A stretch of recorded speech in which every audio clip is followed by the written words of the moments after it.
Hello, everyone. Welcome to Let's Talk FGO. Happy Valentine's Day. It's that day when we are recording the show. Today for you, new servant deets from JP's Valentines, how we're doing on the English Valentines, and also probably some state of play stuff at the end there, you know? Yeah. Well, we're just gonna freewheel it on that. I'm one of your hosts, Omega. The voice you hear in the background is Lucky. Yes, I hope everyone is enjoying Fate Grand Order, aka Stories of Love. And while we here at Studio Mega like to bring you the latest in FGO related news and memes, we will be talking about current and future events for the JP and EM version of the game, so anyone not wanting spoilers should remember to not hold back in matters of the heart. Yeah. Yeah, sorry. Also, sorry. I don't know why, but we're fighting the goop a little today. A little. Not serious, but just got some sit down, record the show to get out. Okay. Well, for me personally, it's because I just ate. Like, eating does not wake me up. Eating makes me sleepy. Depending on the meal, eating does it for me. But I had big doughy pizza slices, so Yeah, no, see, that would put me to sleep. crust. All them carbs, Yeah, knock me no. the fuck out. Yeah, that was me too. So I also ate only a couple hours ago, and then just was sitting in bed, pushing FGO buttons. So now we're here. All right. Anyway, we'll talk about those buttons in a second. Hey, this episode is brought to you by all of our lovely viewers and listeners, but especially our patrons. Special shout out to them later. As once again, nobody really seems to have complained about me reordering when that goes in the show, and at least as far as for LB7 and other stuff concerned, the view numbers are good. Yay. Better than usual January into February, so seems fine. As always, hey, speaking of being brought by our listeners and viewers, if you have a comment or a suggestion about the format and order of operations in the show, leave them in the comments. We read those. Anyway, that means it's time to check in with everybody's favorite Kohai, Mash. 先輩、起きてください。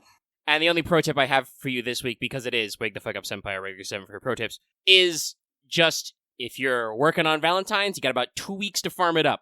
A little under, because obviously, technically the 2-week break is like early Thursday, I think, was the 1 week mark, and the show is delayed by a day, but you have roughly 2 weeks. You have more than 10 days. Yes, which means we're not going to say a fortnight. So, farm it up. Or don't. Sorry, I just immediately wanted to make a Fortnite 2 joke. Fortnite 2! God damn you, Jay. I'm going to put that in the rotation next time we do a watch together. Let me tell you about the tragedy of Fortnite 2, which is completely unhinged. Watch Rubik's Raptor. He's great. I think we've turned on most of the people actively listening to our show onto his works, but in case you don't. Actually, it's Friday. He posted a new video today. I have not had a chance to watch it. But that means it's time for a Records to the Throne of Records Achievements. It's me. I am putting this one on here because I feel like it is worth the achievement, but I have finally gotten through all my Choco scenes. Like, I was actually very fortunate since I didn't have too many. I was just able to use nothing but Logcon Chocos to get them all, and they're all great. I love them all. This also means I'm probably going to get a fuck ton of QP from the Chocos I didn't have to use for this year, which is also going to be nice. Yeah, Ka-ching, that'll be baby. nice. I am not quite through that far, but I will mention I have gotten through all of my received chocolate scenes, all of my female scenes. I do not yet have enough lock-on chocos to do all my guys. I have 8 guy Valentine scenes to do and 4 lock-ons. I'm pretty sure at only 500k points there's more than 4 lock-ons left in the ladder. I just have to obtain them. Yeah. But that's the other thing I was doing before the show. Did you get a Rasputin this year, Omega? No. I forget. Okay, I did damn. not. Yeah, I was about to can't say, speak on that. no, I think his scene is one of the best, actually. Yeah, I've heard a lot of people positive talk about it, but did not get it. God damn it. He had a great cameo in Kukulkans, though. Yes, there's a lot of cameos in this year's chocolates. Cuckoo has Arcs. Arcs has herself. Yeah, we might talk. Well, we can talk about it now. I don't care about the show order. Yeah, I actually think Archetype Earth is not only is it a great scene, but also it actually helps explain how the hell Archetype Earth works, which is mostly she can switch whenever she feels like. Yeah, no. I think she's kind of the way she is, so that we don't necessarily have, fandom conniption fits over shipping. Yeah, because it actually does state that Shiki's arc isn't actually giving us chocolates. It's just it's mostly Archetype Earth. Yeah, because the true ancestor princess fucks off. She can't make chocolate. She's going home. Yeah. And But I think yes. that's interesting because the archetype Earth is part of the has been version that will happen if Roa hadn't fucked with Ark in the first place. Yeah, basically So, if Arc never had to change. yeah, so And then Arcoid, the modernmost one, is the just straight up her from Tsukihime. Yep. Even down to like referencing Tsukihime events, but also being like, nah, I'm not gonna tell anybody about that shit. No, they're good. No. And there were lots of other great cameos. Like for instance, one of the scenes I thought was very entertaining as well was Shufu, which has Sancho in it for I guess no other reason than they just figured it would be funny and lines up with Trauma a little. Yeah, like Roland's had Astolfo in there. I might break his fucking name as Jiangju. Old Yellow Turban. He had several characters in there because he was being a shady old man. It was actually quite hilarious. I think you'll. Yeah. They're all good.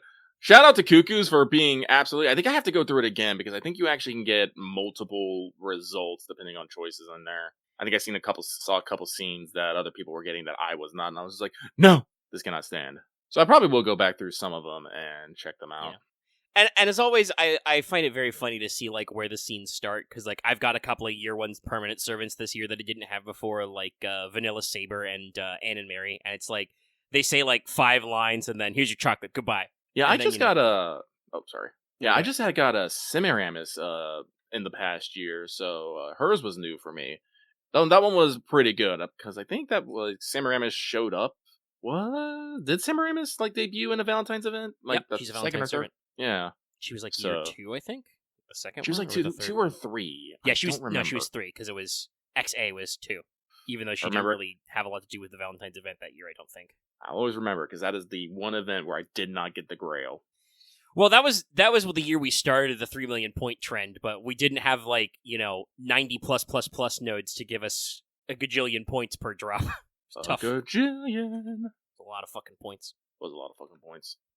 But yeah, no, lots of good ones. Like you said, and very very funny though. I do love though that I feel like the master gets, for the most part, slightly more unhinged about the chocolates every year. Like I don't remember how I rolled a Lambda Rillis in the last year. Probably tickets on something.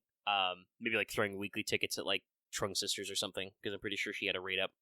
But like that one where she's like, "Hey, look at these chocolates," and she's just like, "Oh, master, look, I've once again put my," and you're just like, "Oh, these are delicious. You already ate them." Like she doesn't even get the chance to get out her. Could have been GSSR.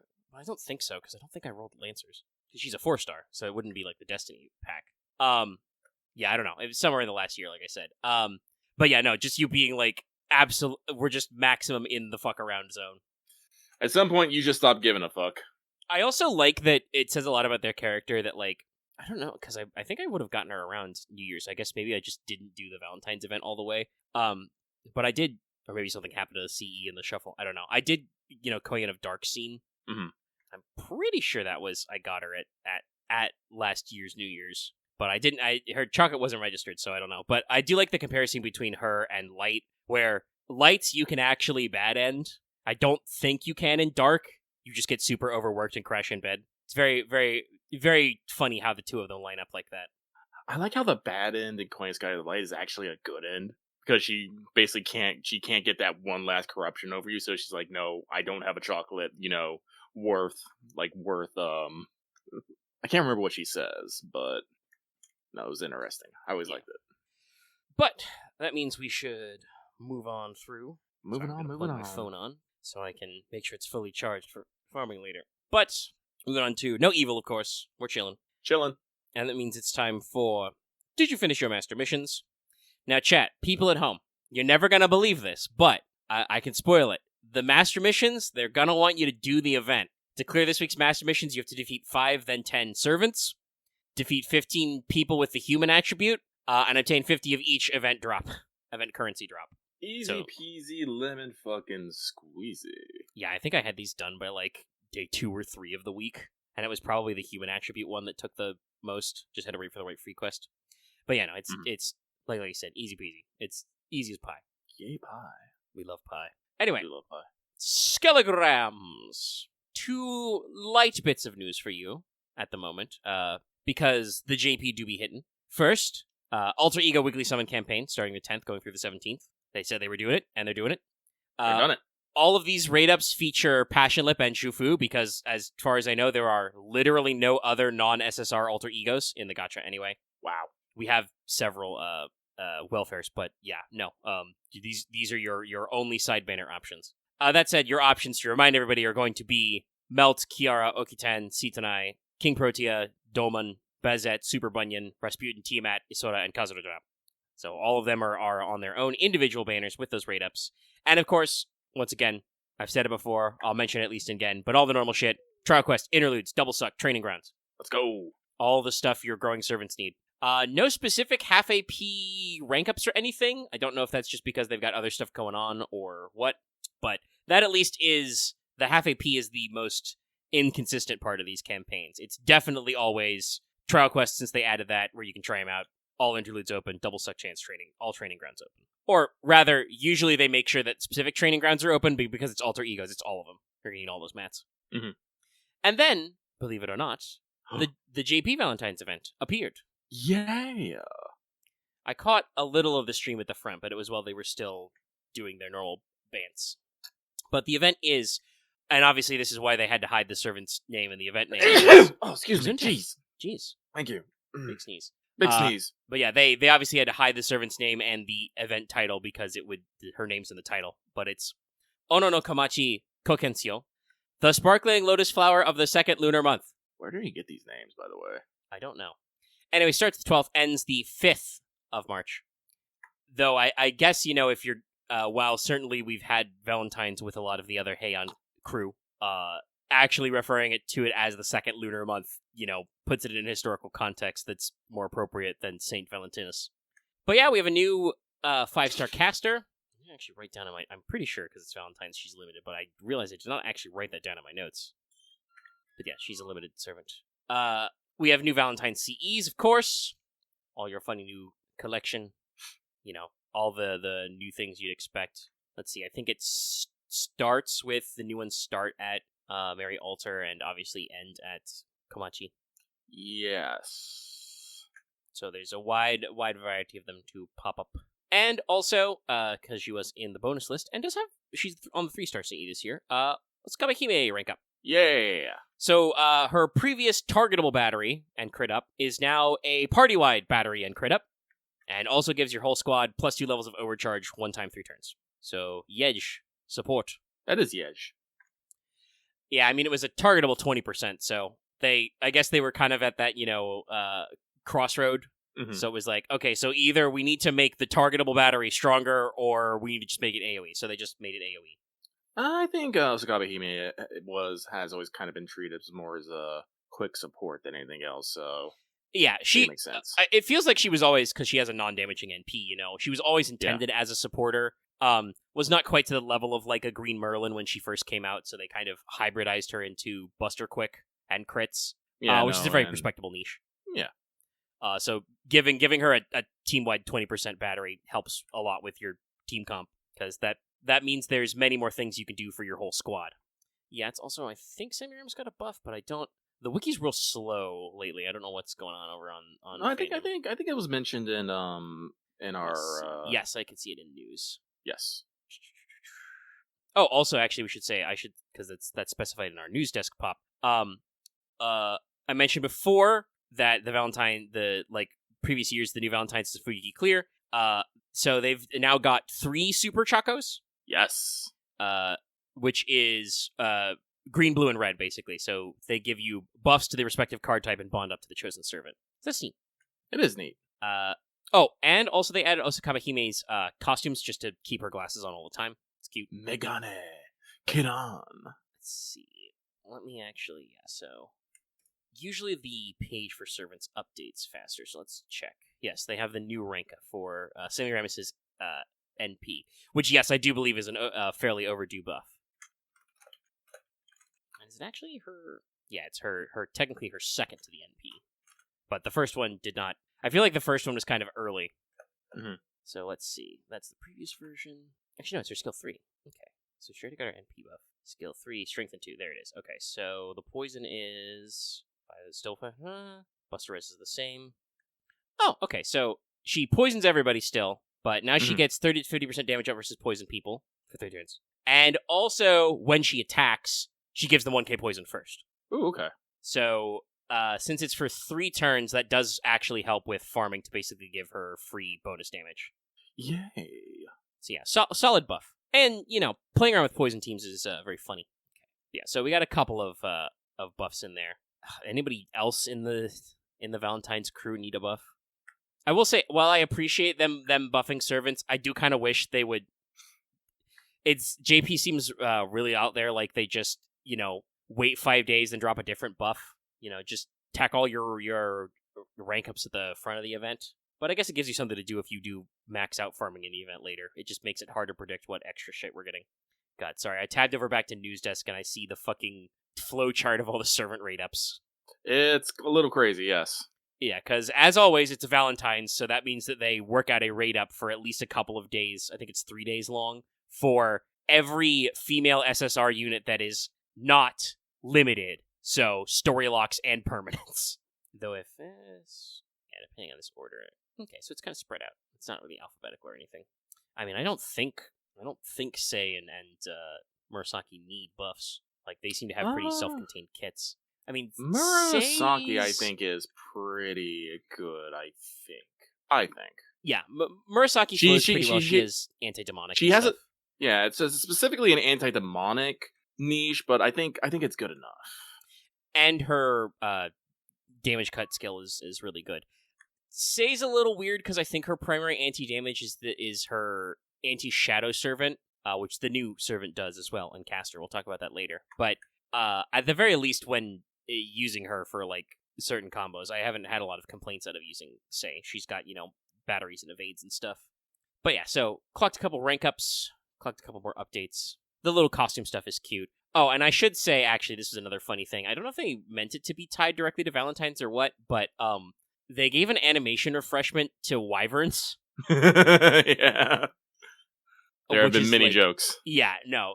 It's clearly for a gag. Like, there are still a couple of bronzes who have fairly vanilla animations. I think it's, like, less than 10. That said, yeah, bless you again. I wouldn't expect them to, like, tack those onto Valentine's, especially because half of them, I think, are male units anyway. Like, that sounds like a thing you do at, like, a millions of downloads or a anniversary type slot. But the Wyvern thing is just hilarious. I feel like that's got to be intentional for the gag. The Wyverns are, like, our most cliched enemy. But yes, if you want to know more about SSR Caster Ono Komachi, wait until after the flip. After the flip. I don't know if it's necessarily news, but they have actually been releasing English subtitle versions of the fake commercials from this new year. I think you can check them out on the FGO USA's Twitter account. They're fairly short, but they gave me a laugh. So I think they give many other people a laugh too. So you should check them out if you get the chance. I believe they started with the insurance one, and they've already done the Klanskaya one as well. Yeah! I think it's like one a week, so yeah. So keep an eye out.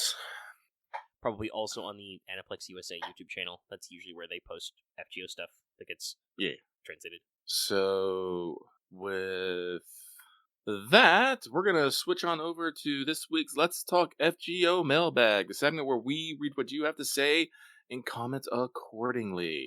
This week, let's give one last refresh here. This week we have eight lovely comments, and we will get through them all, starting right meow. First, actually, I'm somewhat surprised that this one is first. It's Agent 418, who is ready to go through all my Valentine scene today. They say, "Hello, Lucky Omega. Have a good weekend, y'all." Well, thank you, Agent 418. I'm a little surprised to see you at the top. Just saying. But we move on to the next one. Comes from Monster Girl Aficionado, who says, "Dear Lucky Omega, no question this week, just sending good vibes, wah wah wah wah wah wah wah, and wishing you well. Keep up the great work." Oh, thank you very much. Let's see here. Ow, sorry. That didn't actually hurt. I just say ow when I pop my knuckles because it's usually audible. And people go, "Doesn't that hurt?" I'm like, no. But they apparently expect it to hurt, so I humor them. This next one comes from Soul of the Lightmore Discord. Says, Dear Omega Odogaron and Lucky Legania. I don't know if I pronounced that right, but whatever. Good vibes, be well, great week, etc. Are you excited for Monster Hunter Wilds? Or are you both sane? What weapons do you enjoy if the madness has indeed taken you both? But in truth, I hope you both have a great week.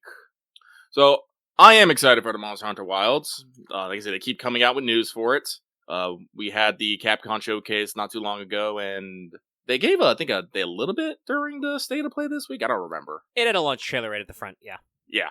And like I said, I have gone in on the open beta here and there, and I am excited. But the thing is that the open betas, while fun, do not contain the entire Monster Hunter Wilds experience, which I am used to, so I've been kind of meh on that. I'm excited for the game, meh on the beta.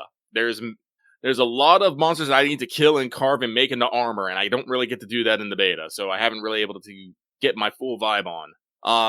This is something I like bragging about, but I started playing Monster Hunter, Monster Hunter Freedom on the fucking PSP, so that's first gen. That's me. Been a great blade user, heavy blade user, big sword user, whatever you use since then. So that's my main, but I also do pretty good at long sword and dual blades. And my ranged weapon of choice is the heavy bowgun. I like swords. Yeah, my pre-order is locked in. I'm gonna this I've mentioned before will be my first ever Monster Hunter. Yeah. Which is why talking about the beta is very funny. Like the beta's okay, and I like the opportunity to like try out stuff. But like I have legitimately heard people say, because obviously this is I feel like a case of a lot of franchises coming out this generation where like a decent number of people got in through Worlds, right? Yeah. Like I think that was their previous biggest game in the franchise. Yeah. But even more people are getting in now, because I think that's like genuinely, I think that's kind of how franchises like build in video games. Is like you get a really big banger, it hits a wider audience. When the next one comes out, all those people you converted basically push it to another wider audience, etc. Yeah. So there are other people getting introduced to it, and like I said, I've legitimately seen on the internet people saying, "Yeah, the betas and demos are not a good way to experience Monster Hunter. You should just play, maybe see some footage when the game comes out and just try it when it's out," which is very funny to me, but it seems a little true. Like you said, there seem to be a lot of things missing. But we're just trying out stuff, and apparently this will frighten and worry people in the future. But I will say, the weapon I've logged the most time in the beta and felt the most comfortable with is longsword. Listen, it gives me reach, but I have trouble with the learning the heavy blade right out the gate with no previous experience. It's heavy, it's large. I also kind of like twin blade, but Lucky also uses twin blades, and I feel it when I see you twin blade, it makes me feel like a bumbling idiot. Because I see you doing cool spins and flips, and I'm like, man, I'm not that good yet. I gotta get cool. Blade blading down a monster spine continues to be my favorite thing to do ever. I did I didn't get into it in the latest beta. I should do some practice while it's been extended a couple days. But in the first beta, I also tried out Insect Glaive, and I think I like that one as well. Yeah.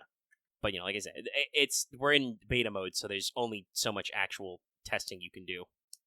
But I had to say the thing about Longblade because, like I said, I've learned that's a thing. Wow, people are giving shit about longsword. Listen, I'm pretty good at longsword too. Are you gonna give me shit for this?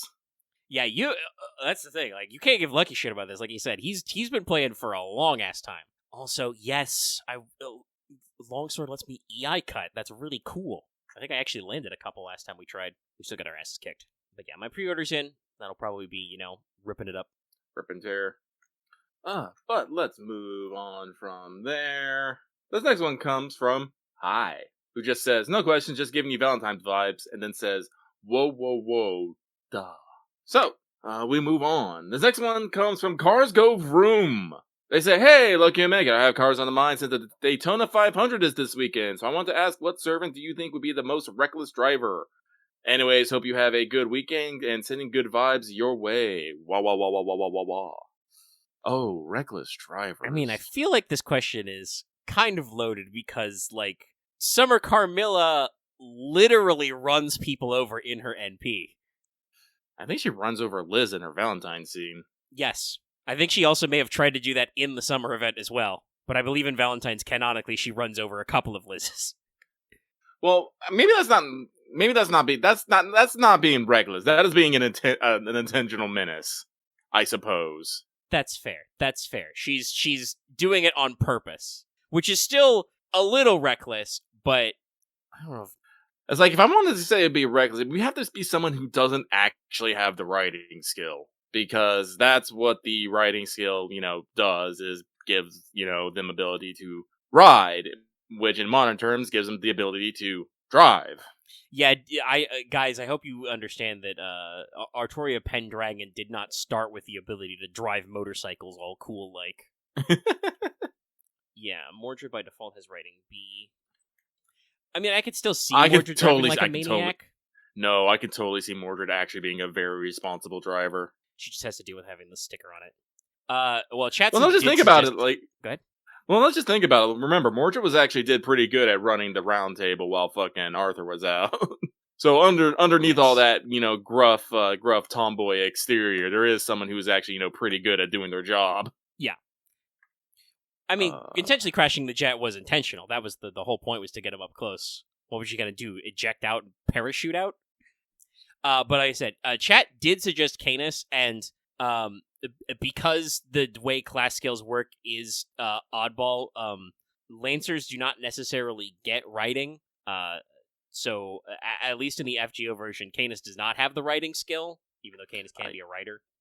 I definitely can see Canis. Canis does seem like that kind of person who'd be going down, 90 and a 60, just constantly changing lanes. Now, Summer Canis does have riding EX, because there's a Leviathan involved, but regular Lancer Canis, no. So yeah, that's probably one of the people I would put right up there at the top of the driving without giving a shit factor. Yeah, it's alright. Like, he's just trying to see if he can think of any else off the top of my head. I don't think Babon-Shi drives herself. No, Babon-Shi gets chauffeured. She would either teleport or not. Same with, like, Melusine literally can fly. Barghest, I imagine, is actually an extremely cautious driver. Yes. Castoria is just a bad driver. Yeah, permanently has the student sticker stuck to her forehead. She doesn't intentionally try to be reckless, but she just crashes constantly. It's because Oberon taught her how to drive incorrectly as a joke. Yeah. There's another one who's probably on the reckless driver list. Oberon, he probably don't give a fuck. I mean, there were a lot of jokes made about his summer costume that he looks like a drug dealer. But he does. Like, he looks like a shady-ass motherfucker who's gonna sell me some discount weed. Gonna sell me some cheap void dust. So yeah, no, Oberon is probably not a responsible driver. Nemo's the kind of guy who is a responsible driver, but deep inside, he really wants to let loose. So I think I have an interesting one for reckless driver. Nightingale. Yeah. If she's in an ambulance. You put her in a medical vehicle, violence. There is only violence. Well, and also, I remember, Nightingale is a berserker. She's from a pre-car time. Yeah. Wait, I thought she was like... No, born 1820. Oh, God, that's right. Fuck. Now, admittedly, she lived to be 90 years old, so she died in 1910. So she knows what a car is without the Grail power. But no, she would not have been from the mass production of car times. I think the first, military ambulances weren't until World War I. No, I would say about World War I, yeah. But I think that's enough thought on that. So let's move it on it. This next one comes from the 100-Hour Man, who listened to Let's Talk FGO episodes 1 through 45 since Monday, along with last week's episode and the first part of the Camelot recap, and now needs to get on Patreon to show his support. Well, I appreciate your support, but also, goddamn, you listen to us a lot. Thank you. What they say. Dear Lucky Omega, hope you two have had a great week. I went back and am listening to your older episodes in orders, and while great, I do have to say, I think the crazy amounts of notes y'all take on more recent story chapters help with the flow of your recaps and discussions a lot. Just have to say that, since I know it takes a lot of extra work, that it is appreciated. Well, thank you very much. I drove myself slightly mad writing those notes. So I am glad to know that someone thinks that they're good. Thank you. You validate my existence. I'm trying to imagine what our story recaps in the pre-50 episodes of this show would have looked like. They cannot be very well done. No. This person goes on to say, so my question this week is, besides spending too much money on the game, have either of you two done something in FGO that you've regretted ever since? For me, in year 1, I burnt my 5th copy of Kentucky Rider because I desperately needed the 6 mana presence at the time, and I just didn't know how to get it any other way.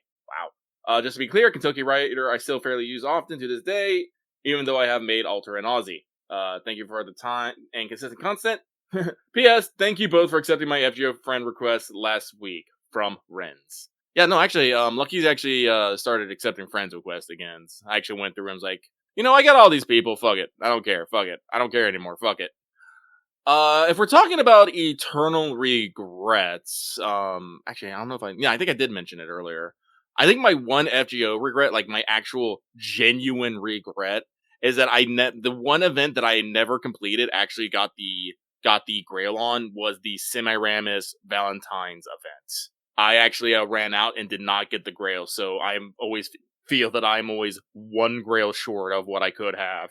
And it was right at the cusp when they stopped doing like Valentine's reruns were weird anyway, but they truly stopped doing reruns like right after Semiramis, so just not. So I've never been able to recover it. I'm trying to think. Were there any goof ups I did? I can't think of anything, so I think that says that there's no enduring regrets. In general, we've talked before about how I'm certain there was a lot of dumbass stuff I did for probably the first year or so of the game. Like, I've spent courts on revives and AP pre Leyline Stone. Just because sometimes that's faster. You think to yourself, I'll get the courts back, and you will, but it might take a little bit. But yeah, I don't actually think there's anything where I'm definitely like, yes, no, I would never do blah blah blah again. Pretty sure I got all my welfares in order. I don't know if I've ever failed to complete the story of an event. And obviously the Semiramis one was a little different because it was integrated with the point ladder, which was unseen. Well, I mean, I don't think I really super regret summoning on story. I did roll a decent number of times on story during the first year, but that's not there were 50 servants in the game, at that point, and I didn't have most of them, so it's not like summoning on story was a terrible waste. It's just one of those things that obviously these days, you consider is not as efficient. Yeah, so I think that's it for that. I think we've covered everything we want there. Then we shall move swiftly on. So the next one comes from the Tire King toasting Toriyama one final time for the present he left us. That reminds me I need to get caught up on Daima. Apparently shit is getting real in there. That's what I've heard. But this person goes on to say, question! Hey guys, with the new Digimon story game announced, will you be able to play it on stream? Also, what's your favorite Valentine Day candy? Anyway, that's it for me. Sending good vibes your way. Wah wah wah wah wah wah wah. And hope you have a great evening. So yes, there was a new Digimon story announced at the State of Play, and the Digimon community is fucking ecstatic. I do have hacker's memory, and I do like the game. I have not actually, put more time into it since I've gotten it, though, because I am forever playing games. Forever. Kind of the same way. Let's see. I gotta, because of the titles they have, I have to fucking check. But which was the one that I got on Super Sale? Yeah, Cyber Sleuth. Yes, it is Hacker's Memory as well. God, so many subtitles. Yeah, I put like an hour into that game one afternoon because it was on sale and I was interested, and then I'm super busy. I've done that again, by the way, chat. This is a complete aside, but I've decided I'm getting into Devil May Cry. It's the year 2025. I'm getting into Devil May Cry. It's the fault of there being clips online, and also I fucking went on PlayStation Store and there was a huge Capcom sale, so I bought the HD collection of the first 3 games for sub $10.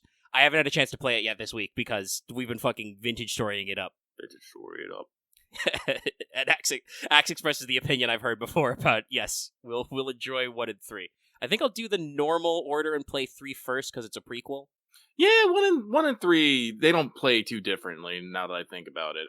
I've beaten 1 and 3. I have never beaten 2. I don't think I've even played 2 now that I think about it. I'll try 2 just for the sake of the experience, but I understand that that's the quote unquote the bad one. It is. So, like, if it's a struggle, we can skip it. Oh, that, honestly, Legendary, I think that's worse, saying, I beat 2, it's not bad, it's just boring. For a Devil May Cry? Ooh, that sounds terrible. But yeah, like I said, it's another game that's fucking sitting in my library that I have not had a chance to play. So we're interested in these games, but it's like, I don't know. They're like, I don't know if they're as long as like a Persona, but the Digimon games the Cyber Stories are usually pretty in-depth RPGs. And I have a lot of fun stuff in them. Like, I enjoyed, like, what I was playing of Hacker Memory, but it was just, like, of a Cyber Sleep. I'm just like, fuck, man. There's so much to do. It's an RPG-ass RPG, and I'm just like, oh, God. Yeah. I want to go put 100 hours into this, but I don't got 100 fucking hours. Yeah. It's definitely one of those things where, like, and we could, like, stream a little bit, like, as a taste, but I feel like we want to be careful about picking and choosing, like, long-ass RPGs to stream. We've done it a couple of times. We've committed to long games. But usually it's games that we were pre-familiar with, and we do quite a bit of off-screen work as well. So, I don't want to overcommit. As usual, sound off in the comments.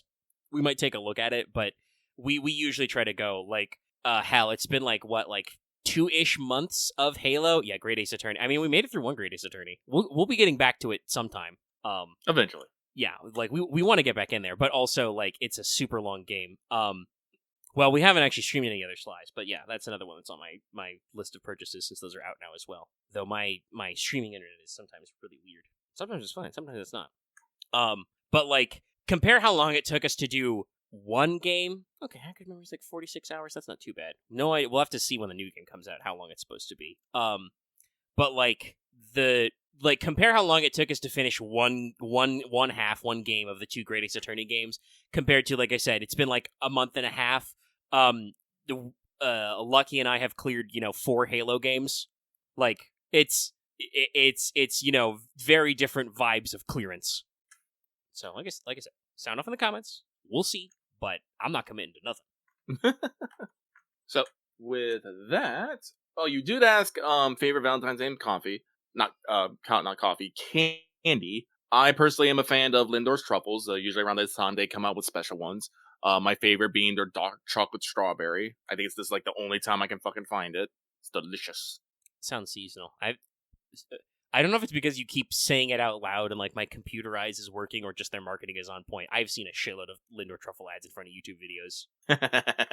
Good. I'm trying to think. I don't know if there's a specific Valentine's period, like a seasonal candy I really like. Like how I identify, Peeps with Easter. Mm-hmm. But apparently I was, like, searching for seasonal ones. At least one website categorizes Starburst's fave reds. They are all red.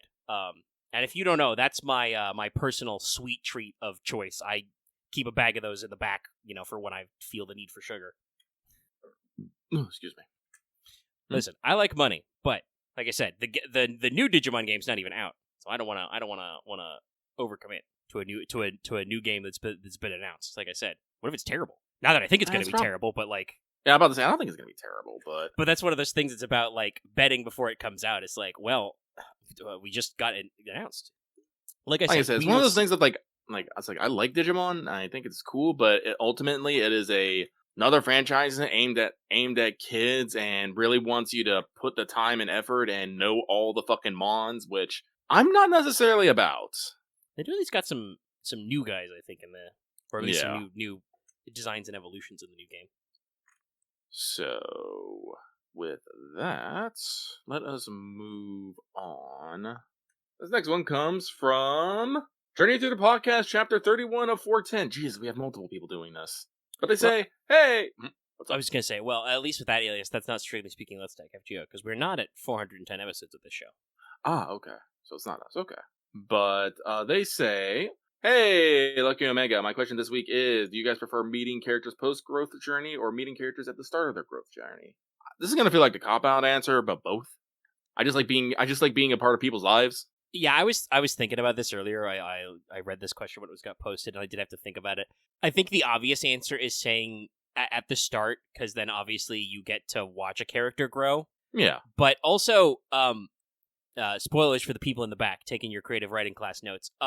Not every character needs necessarily growth. Not every character like trope needs that. Usually like mentor type characters are kind of supposed to be like characterization complete, and then the whole point is how they riff off the others. Not all of them. I think there's an OSP trope talk about mentors and brings up the fact that like sometimes the whole point of having a mentor is that you have a character that is also changed by the process of mentorifying, which is very classic. But like many characters are in a position where they should be already have completed their personal characterization journeys and don't necessarily need what we call growth. So like you said, it is kind of a both, because I think it depends on the character. Yeah. But like no, like Lucky's just like being all up in there. So like it's hard for me to just say one or the other. But with that is it for this week's mailbag. Thank you everyone so much for your submissions, and I hope we see you again next week. Yeah, got us almost to an hour, 53 minutes. Oh, okay. And that means it's time for Caldea Free Talk. We have a few. We can kind of do Valentine's final impressions. We already talked kind of about Valentine's scenes. There were some real winners in the new ones. Yep. And yes, I will say new ones. Like I said at the top, it's hilarious to me how simplified the Valentine's writing was for like our first year of Servants. We really didn't know what we were doing yet. Do you know what the I actual miss? story. Oh, good. Do you remember when JP actually got someone to actually like make some of the chocolates in real life? Yeah. I kind of wish we got to see more of that. I always like that. That was cool. They've done that at a couple of exhibitions. Hopefully they remember that trick, because it is really fun. And some of these are doable. Some of them are not doable because they're fucking crazy. But crazy. Fucking working with Hephaestion to decide that the chocolate she's gonna make for Iskandar is just a giant statue of him. I actually love the way that scene plays out, because it does the animation and then does it again and then again, and you're just like, literally you say out loud, whoa, hold on, is the game bugged? Great little bit of meta knowledge. Oh, that's pretty good. But yeah, so like some of them would not be practical, but yeah, some of them are very compact and it would be nice to see. But yeah, the actual story of the event, that's all out. Yep. And kind of short and sweet, pardon the pun, but I think it was to the point, and it was good writing. It was nice to kind of get a second brush at Johanna's character, in a context that's much more, I want to say, personal than Trom. Like, I think Trom gives you a decent grasp of her characterization and what she's about. Yeah, but it's true. But even in Trom, you kind of feel like she's kind of holding back. Here we get to see kicking and screaming Johanna, which I think is much, much better. Yeah, this is like I said, a much more personal look. And they do something they don't often do for servants, but I do really appreciate, which was that, they do something they don't even do for the protagonist, because, the protagonist's inner monologue is you, usually.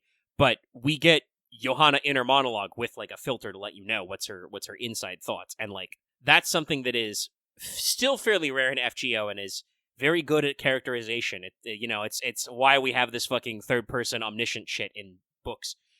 It's good, because it lets you, go through it all. So yeah, we get a much, much better look at, what her character is about. And honestly, a kind of interesting metaphor, doing the suitcase thing, which it much like Johanna, took me a couple of days to catch on what it was. Oh yeah. I do want to say, I don't remember if like anyone was ever really talking about this, but fucking the fact that just Bima just shows up like, hello, I am here. I was like, weren't you in the fucking trailer? It's like, yes, but we're not going to talk about that. Would you like some food? I'm just like, oh. Yeah, there were a couple people in our Discord who, because he's the first one we run into it, so it's like day 2, I think, of the release was like, or even day 1 was like, oh yeah, what the fuck? Bima was in this? Yeah, he's not fightable. I don't even give him a giant ghost. But yeah, no, they've got his design locked in, several months before he's going to be coming out with the Ordeal Call. Spoilers, but he's coming back for Ordeal Call. You probably know that already. So yeah, no, that was another thing that I was like, oh yeah, I totally don't remember that. He probably was like screen capped a couple of times, but I feel like with JP, I almost feel like unless a new character like really breaks containment, there's a lot of cases where just people kind of get shuffled into the NPC jail column and we move on. Yeah, no, not the more I think about it. Again, I don't think necessarily people were too hype about this event, because again, we had everyone, I think everyone was arcade collab brained. Yeah. At the time. And everybody's got to remember, LB7's launch was a lot more rocky and JP than it was for us. Like, they had longer delays, much more question delays. They had this instance of like not getting the Nidacris Altar banner when we did, literally.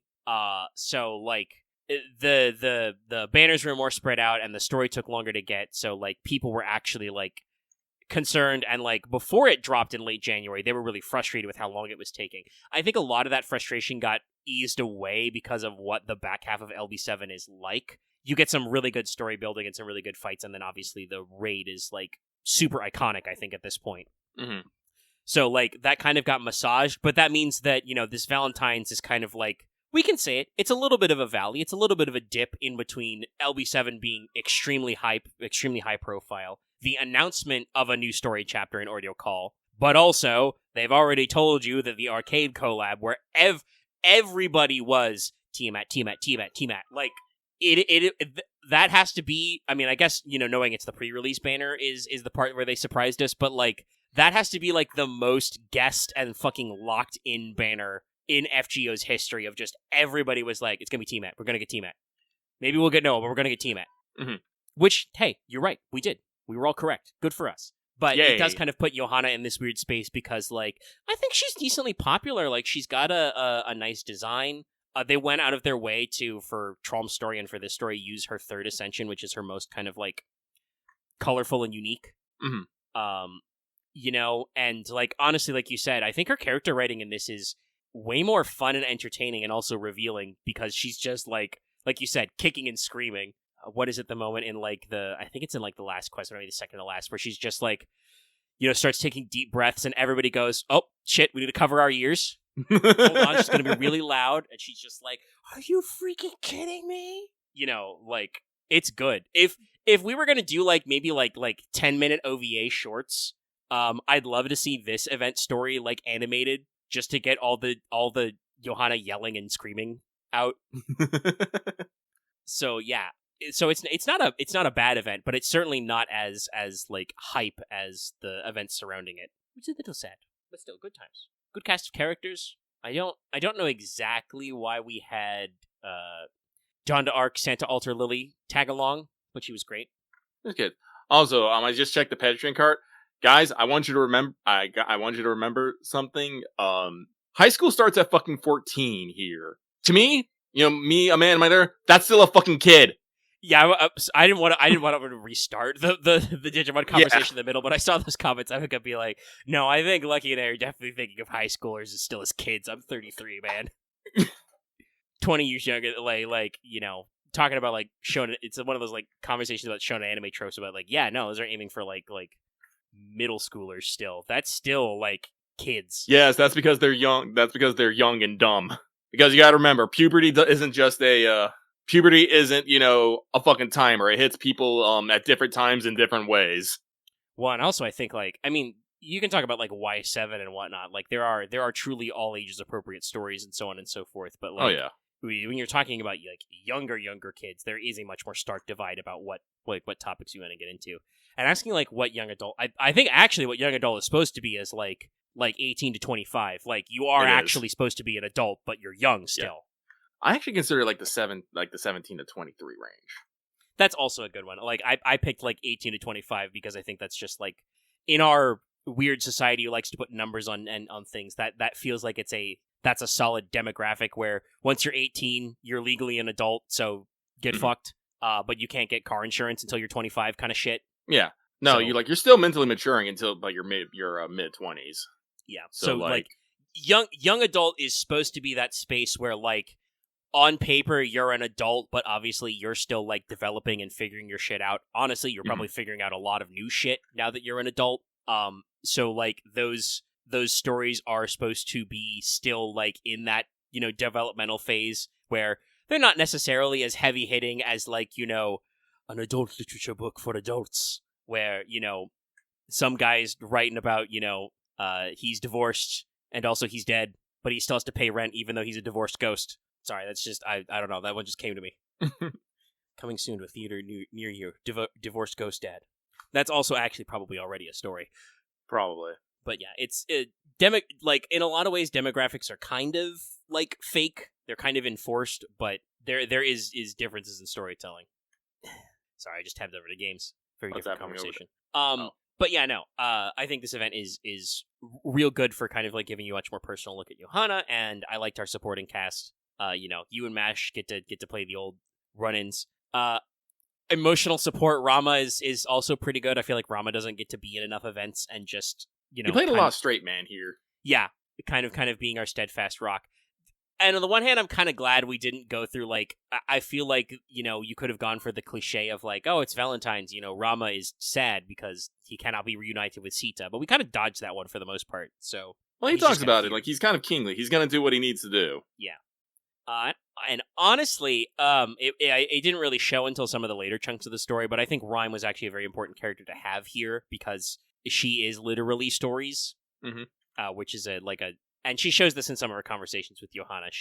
Rhyme acts like a child because, speaking of, age ranges and demographics, she is an embodiment of children's stories, but because of that, she is also a servant who is made of stories. She is not literally a kid. People gotta remember, stories usually have lessons in them, especially, very early ones. And I think that usually means that Rhyme can be a little bit more wise when she needs to be.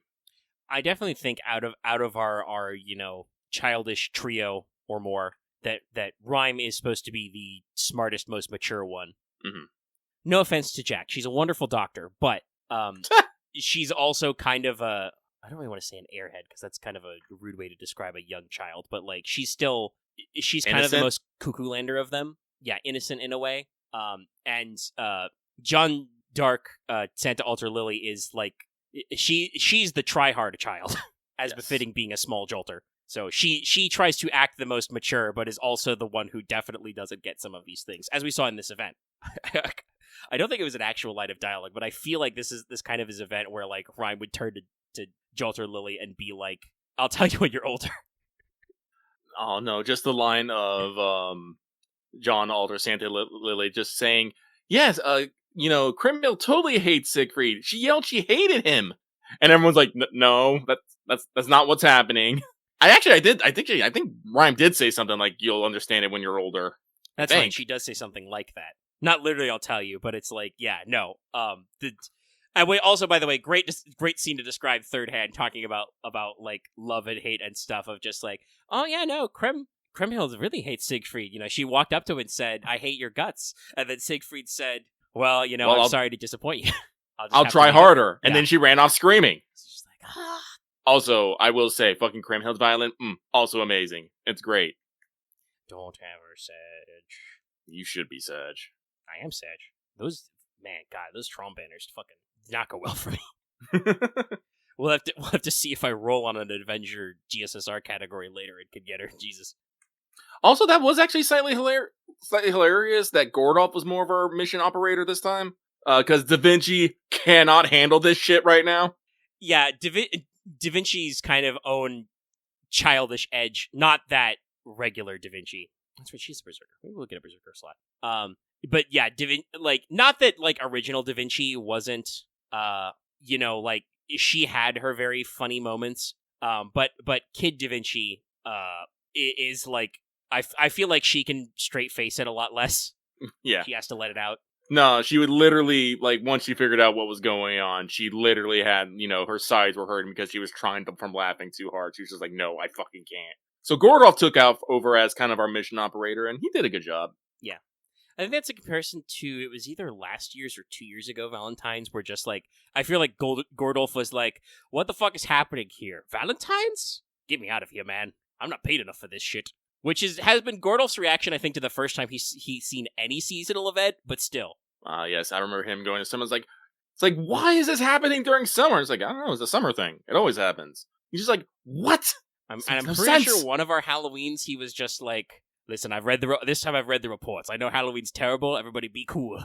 Look alive. Stay frosty. And then I feel like we were just to him nah, director, it doesn't matter. The Halloween's all the same. But speaking of the event, basically, the giant statue show up. It has the 4 guardians. The first was Bima. We slap him in what I like to call the metaphysical fight, where you just have ghosts, which I think, what was it, logic, reason, and something else. You're basically fighting a concept, kind of like how in the dojins you fight, deadlines. Yeah. So you do that, but you can't do it, so you just keep going on. And the second servant is Semiramis, who shows up with her construction helmet again, which I love this joke, personally. I love it. Just Foreman Semiramis. Looking out for her workers. Mm-hmm. Oh god, no, like, Semiramis seems like that, like, now with this characterization, Semiramis seems like that character who's all like, away with ye minions, I must go do dark deeds, and then gets on her computer and plays Minecraft. Yeah. No, I love it. Or plays Hatoful Boyfriend. She probably would play Hatoful Boyfriend.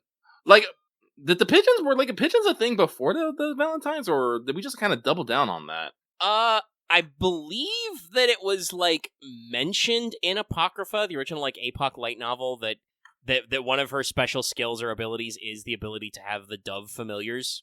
Oh, because there's a lot of mythology around Semiramis. We've talked about this before. Like, she's half sea goddess and stuff like that. So she is supposed to be able to use them as familiars, but I don't actually think it ever comes up like in the APOC anime, and I don't think it mattered in the light novel. So it's something that they kind of like latched onto for FGO to fill out her skill list. And yeah, her first Valentine's event was definitely when they were like, pigeon mail and all that shit was like, they really turned it into a recurring gag. That's great. No, I love it. Like when all the 4 guardians assemble at the end, Semiramis doesn't show back up, the turtle dove comes back.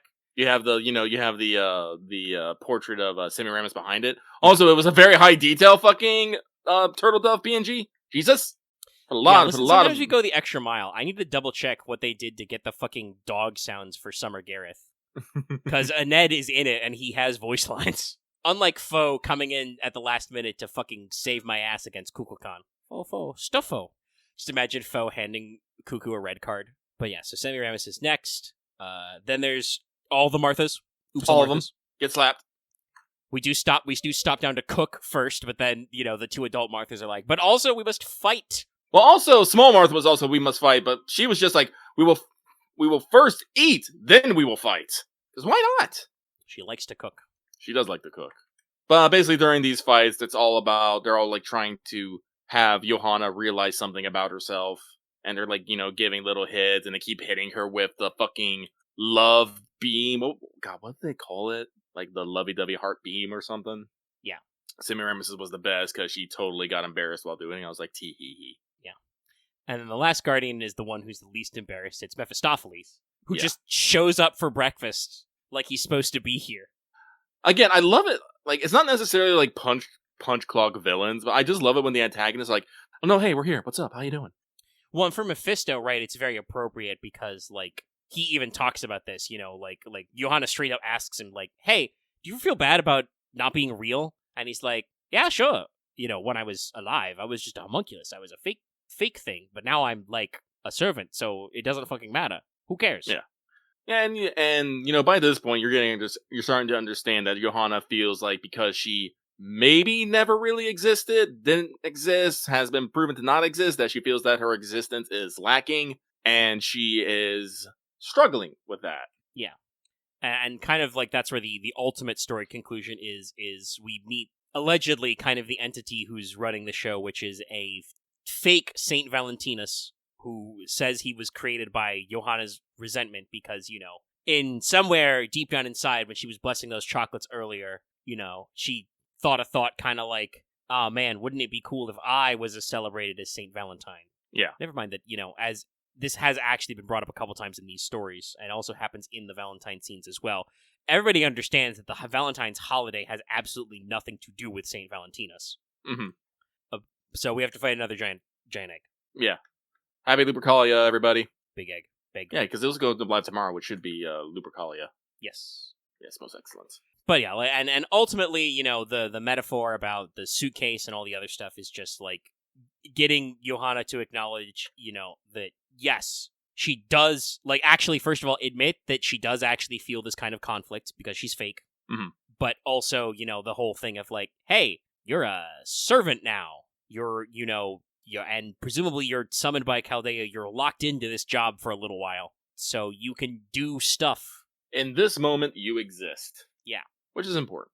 And I do kind of like also like part of the way they work this is kind of the conversation about like how we defeat or overcome Bima's ultimate resolve, because like he is unmoved by rational arguments, and he's just like, I understand your words are all very valid, but the people really like this statue, and as a hero, I can't let you break the statue, but also I can't fight you. I'm really weak, y'all. So, But no, I do like it, because I knew this was how it was going to happen. But Johanna's, he guys like, so what's your reason? And Johanna's like, because I fucking hate it. Yeah, Instead of using, completely selfish wish. Yes. Instead of rationalizing, oh, well, the statue's the source of the singularity, we need to read it. Her reason is, no, I hate this goddamn statue. It sucks. Who would want this statue? And she does actually explain in her inner monologue why she has decided she dislikes the statue so much. It's not just because it's super embarrassing, though it is also super embarrassing, but also she's already fake. The statue is like double fake. The things that it's, the story goes why they built that statue here, or the statue was miraculously assembled, she didn't do, because that was not a part of her pre-existing legend. Yeah. Also, by the way, I don't remember if I said this last week, but shout out to the fucking illuminated manuscript, classic medieval painting style they did for the story of her defeating the demon. Very fun. That was pretty rad. Yeah. So yes, very good story for, just a simple week-long thing. Very straight, very to the point. We liked it a lot. We had good Valentine scenes. We just gotta farm those points. Farm those points. Which means that if Lucky doesn't have anything else to add about Valentine's final impressions... No. It's time for New Servant Deets. Yay. You've got a box. What's in the box? Open it up. Hey on. Hey-o. Yeah, some people decided to go a little far and wide. No, it was much simpler than that. It was hey on the whole time. Our new servant is Ono no Komachi. So she is a early Heian period classical waka poet, which I did double check this. Depending on what time period you're in, the definition of waka style poetry can be pretty loose. When it was first used, it was just poetry in the Japanese language, because remember, the Japanese court used to use Chinese for everything. Yep. So waka poetry was just actually in Japanese. But the more common and more modern definition is it has a specific format. I think it's like 55757. It's so many syllables. It's like the rules for haiku, but longer.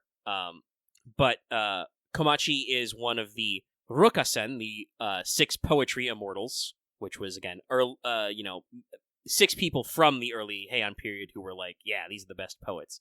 And then she's in some of the later lists of 36 poetry immortals, because Japan realized they have a lot of really good poets, so they had to expand the lists. The most modern, because they've revised the list a couple of times through history, but the most modern versions of the 36 poetry immortals include both Sei and Murasaki in them. So they're kind of peers of a sort. But also, it makes perfect sense for a Valentine's, because at the time, Ono no Komachi was considered, kind of like a pinnacle of the feminine ideal, a famous woman for her beauty and romance. So much so that her name was literally a synonym for beauty, Komachi. Mm-hmm. I think the way that I read an online encyclopedia that phrased it this way, nowadays Japan has kind of like adopted the standardoid Western format of like, oh, if you're like the prettiest, most important woman in a town, you're like Miss XYZ, you're the miss of this thing. Apparently the Japanese pop culture version of that used to be XYZ Komachi. So like if you were like, the prettiest, most successful girl in your town, you would be small town Komachi. Kind of a thing. Like she was like her name became synonymous with just like, being the prettiest and most successful in your field. Which is why, by the way, I want to say it's really interesting, I think, that we drew her with glasses. What is the artist saying? But yeah, not only does she have plenty of history, which I'm sure will be very fun to see. I think I saw in some of the preview images, they've got, Murasaki and Sei busting out their shocked faces. Also, I don't know if it's just because they're really selling the Heian part, but I saw in a couple of the PVs, they've got some Domon shots in there. Hopefully Domon can get dunked on again. Quick Sei, stuff some oranges in his eyes. Squirt him. But, so, Komachi will be an interesting one. She's got a pretty good design from what we see. It's kind of interesting that her first 2 ascensions we can see right now don't go through a lot of changes, but she does have a different pose. And in fact, her second ascension is levitating. Her first ascension is not. So we're doing some interesting things. She's totally gonna be like borrowing the goddesses fucking. Well, put a strength pin around- in that one, Lucky, till I get to the bottom of this paragraph. Okay. But yeah, let's actually talk about her stats. So she's a caster. She's an SSR caster. She leans higher attack and lower HP, but is not to either extreme. But a literal first for a caster. That's right. The game's almost over. Not really, but you know what I mean. I'm joking. But it's been this long. She's the first ever caster to be quick arts buster. There's literally never been a 3 quick card caster before. She has good hits. Her quick cards are 4. And high NP gain. She has 0.8. So those quick cards are going to generate NP like nobody's business. Speaking of which, her NP is an AoE quick. It hits the enemies with 2k curse damage, and 30% healing down, and what is called, or translated I should say on the wiki, as debuff regeneration. Basically, at the end of every turn, enemies afflicted with this lose their most recent buff. Oh. All this for 5 turns. So that's 10k curse damage over the 5 turns. 30% healing down for 5 turns. Great. And also for 5 turns, they lose their most recent buff at the end of their turn. It's, a delayed effect. So, very spicy. Also, after all that shit, 60% chance to instantly kill. And the overcharge effect is NP damage up first. Damn. Yeah, so, no, we're gunning for some record-breaking with this one. Great addition to quick curse teams, and also just it got all the stops. Like I said, the instant death is tabulated last. She has a self-steroid on her overcharge. All the beans. Her first skill is a 10 to 20% on all 3 card colors for 3 turns. So Buster, Quick, and Arts. And also gives her an on-attack buff for each card. Really? Which is, considering she's only got a couple of those cards, interesting. So the quick one, the one you're going to hit the most, is pretty good. It's just like Dioscuri. She just gets 10% battery every quick card. Wow. Again, not needed, but she's got it. But if you land a hit with an Arts card, you get 1 hit, 1 turn evade. And if you hit with her 1 Buster card, you get sure hit for 1 turn first. So, I don't know exactly if you can work out some challenge run bullshit, but if you can do solos, probably gonna have some fun with Brave Chains here. I mean, and also, Mighty Chains. if you get some, you can get some wild effects on command cards too. Yeah. Oh no, since she's only got one Buster and 1 Arts, you can do that thing like Aresh's 1 Arts card. You always put there's that one command code that's like really big NP gain up on it. Shit like that. You can plan some stuff. No, there's some very interesting strategy in here. Her second skill is a 30 to 50% battery. Again, this woman generates NP like nobody's business. It's crazy. She's already 0.8 NP gain. They gave her a 50% battery, and for 3 turns, every time she hits a quick card, she gets 10%. It's kind of crazy. She is a caster who is offensive, I guess, so we need all the help we can get, but still, damn. But also, this is a targetable buff. 1 ally gets -1 skill cooldowns and huge star absorb for 1 turn, which can obviously just be her. You can just go apeshit. But yeah, -1 cooldown. Her final skill is a 20 to 30% NP damage up for 3 turns, and then a 30 to 50% damage up for 3 turns as well, against each undead, evil, and shadow servant enemies. So kind of wombo comboing several common traits in there. But yeah, evils, undeads, and shadow servants. Okay. Pretty solid. Her passive, she has item creation D for a little bit extra debuff success. She has territory creation A, so her 1 arts card also generates a shitload of NP. And a mysterious ? Passive, which gives her damage plus and instant death resist. And it uses the damage plus icon from Divinity. So yeah, no, Lucky, I believe you are correct. She is definitely plugged into some god. Who exactly? Not sure. There's a couple of different options we could go, because this is one of the things about the legends, about the poetry immortals, is, the idea that, like, their poetry was so good that it could, entrance gods and repel demons type stuff. But we're holding some stuff for the final stretch. Anyway, yeah, seems fun. Like, again, I listed off a lot of positives here. Maybe a little overtuned, but she's doing stuff that, like, casters don't really do. Just a, like, crazy spammable NP with, throw in a Scotty in there, or a Summer Scotty, get some wombo combos, like, crazy repeatable NP, 3 turns of 50% damage up against, like I said, undeads, evils, and shadow servants, very common enemies for farming. And, like I said, if you go into a story fight, if you can set up a solo, her Mighty Chains gotta go crazy. Like, you get sure hit, you get an evade for free, You get shitloads of NP gain for the quick effects, and also she has that -1 skill cooldown. That's crazy good. Mm-hmm. So yeah, very, very interesting Servant. And also spoiling a probable future one a little, but, we got a couple years before that comes out. It's very funny to me that, obviously we've picked this character, all this stuff. We're kind of squaring a circle with our previous Heian members of the team. Mm-hmm. But also, I'm kind of surprised it took them a while to get here, because I actually think Ono no Komachi is a really great character to pick for a Servant, because she was early Heian. We don't really know a lot about her for sure, because the way records worked, especially records of women, there are genuine questions about Sei Shonagon and Lady Murasaki, despite the fact that they have very well documented, diaries and letters. What years they were born, what their actual names were, because nobody was using given names. Komachi historians aren't even sure what area of Japan she was born in, what year exactly she was born, what her family was like. But because she was such a legendary beauty, and according to collected correspondence had some very well documented love affairs, there's a lot of urban legends around her. So she's got that perfect flair for a Servant where there's enough wiggle room that you could kind of just do anything. So fun to see them kind of returning to a point here. Mm-hmm. All right. Let's see. Well, we're at about 1:30. We'll look forward to more details. Like I said, let's keep our eyes peeled for a final ascension. Mm-hmm. Oh, actually, one more thing I should say is I'm not exactly sure what the context is, but Komachi does have 2 voice actors credited. Really?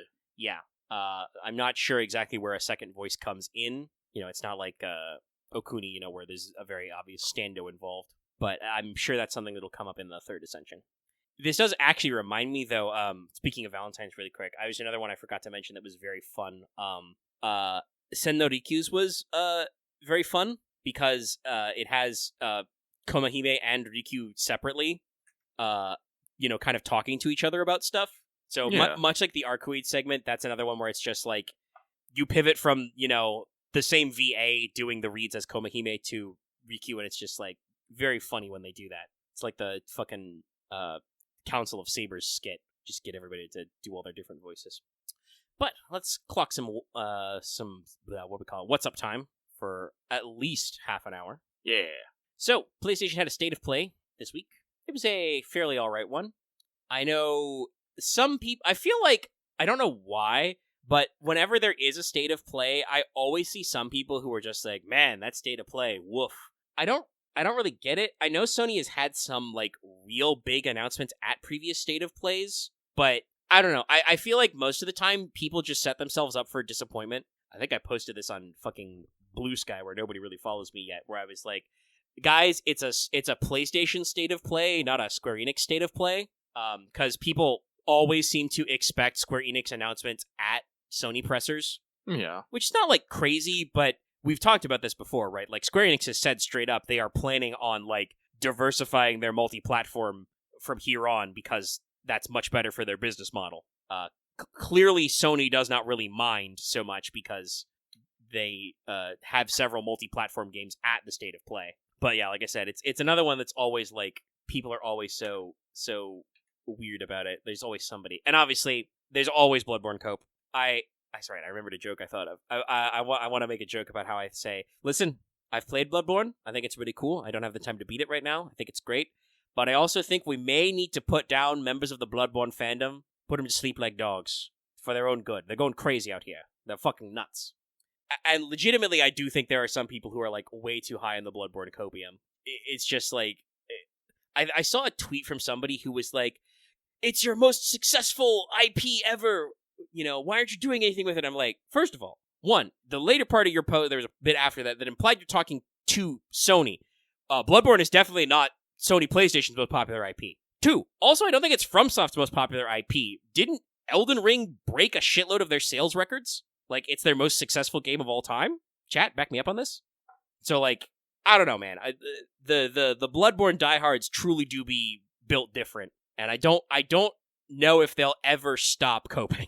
I know some people who were whatchamacallit, because it was the 10th anniversary this week as well, the day after the state of play. But some people were like, if nothing happens on the anniversary, I'm going to stop coping. Well, maybe you should play Lies of P. Well, I don't know if this... I'm on the PlayStation blog right now. I don't know if they've got this in roughly chronological order, so some stuff may be kind of out of mention, but they had a lot of decent stuff. Start at the top, we mentioned earlier, there was a Monster Hunter Wilds launch trailer, just checking in, showing some stuff.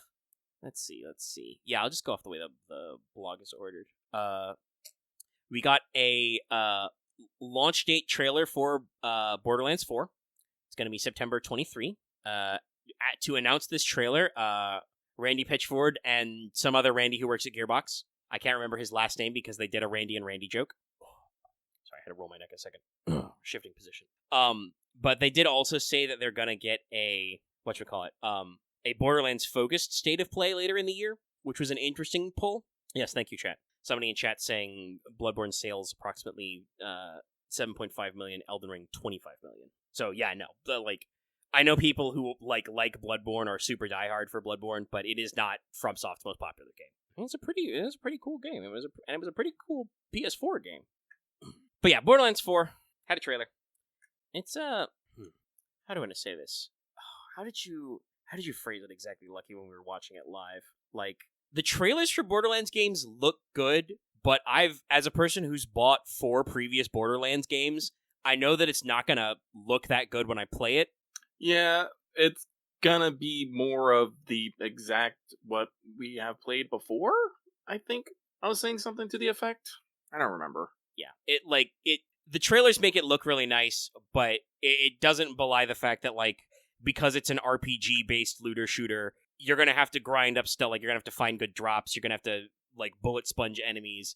It will not look as cool and high speed as the trailer does. Yes, no, like, during the gameplay, like, everyone, like, the character was running around over the, instantly killing things. I'm all like, that's not how the gameplay is. Like, once you get past, 20, 30 levels, you have to sit there for, 2 to 3 minutes shooting a dude before he goes down. Like, I don't know if they've changed that in 3 or in, the latest Tiny Tina one, but... No, enemies who are at your level usually take several hits. Like, sometimes if you have a good, sniper rifle or rocket launcher and you have a build that's focused on them, you can one-tap, but then that doesn't... You're using a sniper rifle or rocket launcher, it doesn't look like the gameplay in that footage, right? Yeah. So, yeah. So, no. Like I said, I mean, they're getting a special state of play, so we'll see, but it just looks like more Borderlands. I don't know. One that was surprising was from, like I said, I'm just going in order of how the PlayStation blog has this listed, but I think they got everything here. They announced a new Konami game, brand new game from Konami, Darwin's Paradox, where you play the octopus Darwin, who has to escape a food factory and finds aliens. And looks kind of interesting. They're calling it a puzzle platformer, so you got to kind of explore and not get crushed, do other fun things. Yeah, that reminds me of Abe's Odyssey, actually. Yes, sorry. Aloth posted a screenshot from, I assume, the Vintage Story server, and I had to tilt my head. I guess he's found the Earth's core. Did you just dig down and find lava? Well, in a sense, yes. He's found a mantle. I'm gonna guess that's Vintage Story's equivalent of Minecraft Bedrock. Requires tool tier 196 to break. So yeah, I'm gonna say that's the bottom of the world. But yeah, no. Abe's Odyssey kind of looked like that, and a couple of others. Reminded me a little bit of games like Inside Out. Is it Inside Out? No, it's Inside, and what's the other one? People know those games. Those little kind of low detail, spooky indie platformers that are not actually that well. They're a little horror, but yeah, Inside and stuff like that. Had a very one I think is very funny. Continuing the trend of Dave the Diver getting absolutely batshit crazy crossover updates. They announced they're doing a Yakuza crossover, and we're gonna get Dave the Diver Ichiban's Holiday. Yep. So neat. Ichiban Kasuga's coming. Another one that they finally pulled the trigger on was Days Gone Remastered. Yeah, that's been a rumor, a legend, a leak, maybe for I want to say a while now. Yeah. They finally pulled the trigger on that one. Yeah, it's one of those things. I don't know. Some people are like, it's in the state of play was 40 minutes long.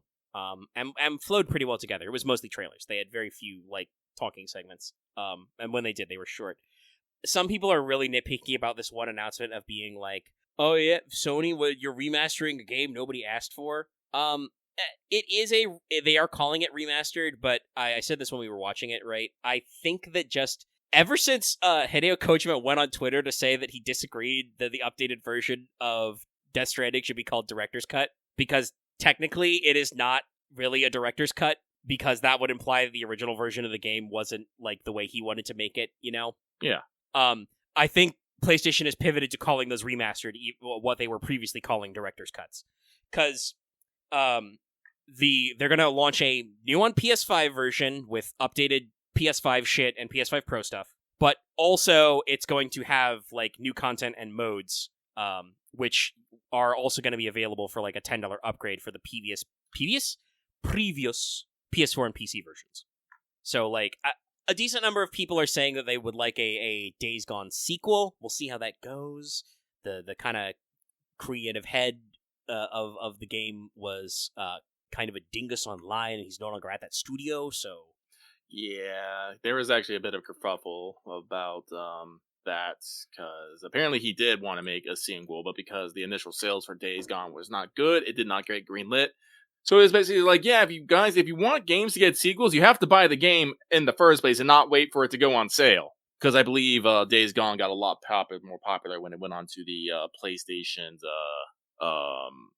they had a collection where they just gave you a bunch of free games for having PlayStation Plus. This was like before they did the what was it? Was it in the PS Plus Essentials? Yeah, it was in Essentials. Yeah. Because when to kind of kickstart the PS5 generation, because they had so few games, if you had PS Plus, they had a library of like the 15 or 20 best games from PS4 you could just play, because it was all backwards compatible. So yeah.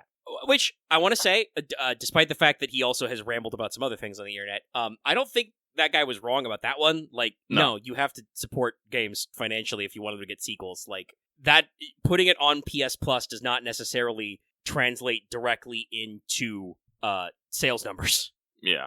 So, like, yeah, like, I think people who play the game, you know, may want a sequel, but we will see. I don't really know what the studio is working on. I believe that was one of the studios that was working on a live service project that got canceled. That does probably mean if they're starting fresh, you may not see a attempted sequel until next gen. Though I do kind of feel like some of the announcements Sony's been talking about was talking about games that are going to be coming out at least in like 26 or 27 are going to be PS5 games. So like I said, I think we're on track for a long console generation. Assuming that even we're going to start following the normal rules of generations. Like, I genuinely do not know if Xbox is going to release another generational style console update ever. Like, they will probably have updated hardware. I don't know if they're going to do the same, like, generational reveal as they've done before. Obviously, Nintendo's going to release the Switch 2 this year, but they have been marching to their own drum, so I don't know. But, you know, we may be waiting a while. But I do think that the remastering, you know, like a chance to get, you know, on PS5 with all the graphical updates and new content, and still remembering that like it's already out on PC and PS5, or PS4, and so you can get most of the features. That's a solid one. I do think that this is a case of like a quote unquote unasked for remaster, but like I said, it's just the next gen update. They did this for shitload of games that I feel like people didn't. I don't know. Did people complain about them doing the director's cut of shit like Death Stranding and Ghost of Tsushima? I don't think so, especially because Ghost of Tsushima came with a shitload of content in the director's cut. So, I don't know. Like, it's one of those cases where they are doing some more stuff. We did mention this before in the mailbag. Forgot how to do that word for a second there. There's a new Digimon Story game, Digimon Story Time Stranger. Once again, don't know who picks these names, but this is a pretty big reveal early on in the presser that got a lot of people, you know, who are interested in Digimon hyped. I know there's been a lot of pull around the Digimon Story type games. I believe GOG has like their, what do they call it? Their dream list, where like they're having people vote on like their most requested games to get put on GOG. Oh yeah, and the what was it? It was a PS2 Digimon game. I don't remember the name, but it was one of the early Digimon Story type games. Was like very, very popular. So like clearly, you know, there's some old heads and new heads who are like down to clown for this stuff. So very solid announcement. Supermassive, the guys who brought you God, I forgot how to say Until Dawn as well. I'm all over the place. I'm fucking reading from a website and I still can't read straight. They've announced another new game, Directive 8020. It kind of started by looking like Until Dawn in space, but like you said, Lucky, they do seem to be doing a few different sci-fi tropes. Yeah. They're pulling from a couple different types of stories, so could be interesting. You know, I think we talked about streaming it before, but we never got around to doing that for Until Dawn. I've never played it, but I've seen people play through the whole game. It's a very let's playable game. Like the original Until Dawn, I definitely feel like was doing something kind of unique for like that style of more narrative-driven horror games. You know, kind of the almost like choose your own adventure type stuff. You know, if you play the game well and make smart choices, you can have almost everybody live. But if you fuck it up and make bad choices and also, fuck up QTEs and stuff, to actually do gameplay stuff bad, everybody dies basically. Yeah. So like that's was fairly iconic for the time, but their Dark Pictures games that they kind of released as a follow up in their style were definitely I've seen some people play through some of them and I've seen some clips. They definitely seem a little more like not as refined in the story writing department and a little weirder in the setting. But this could be interesting. It could be. Also, no, Axe, you are, I don't blame you, but you are mistaking. Hades is produced by Supergiant Games. We're talking about Supermassive Games. They are, in fact, different. Sounds very similar. I know, it's silly to me that they can get away with that, but no, those are actually two separate studios. This was another weird one. The Dreams of Another. So this is like a weird pixely impressionist game. Apparently it's from a series by this developer called Pixel Junk. That tracks. That's cool. But apparently the developer's big thing is he's going for is the theme. There's no creation without destruction.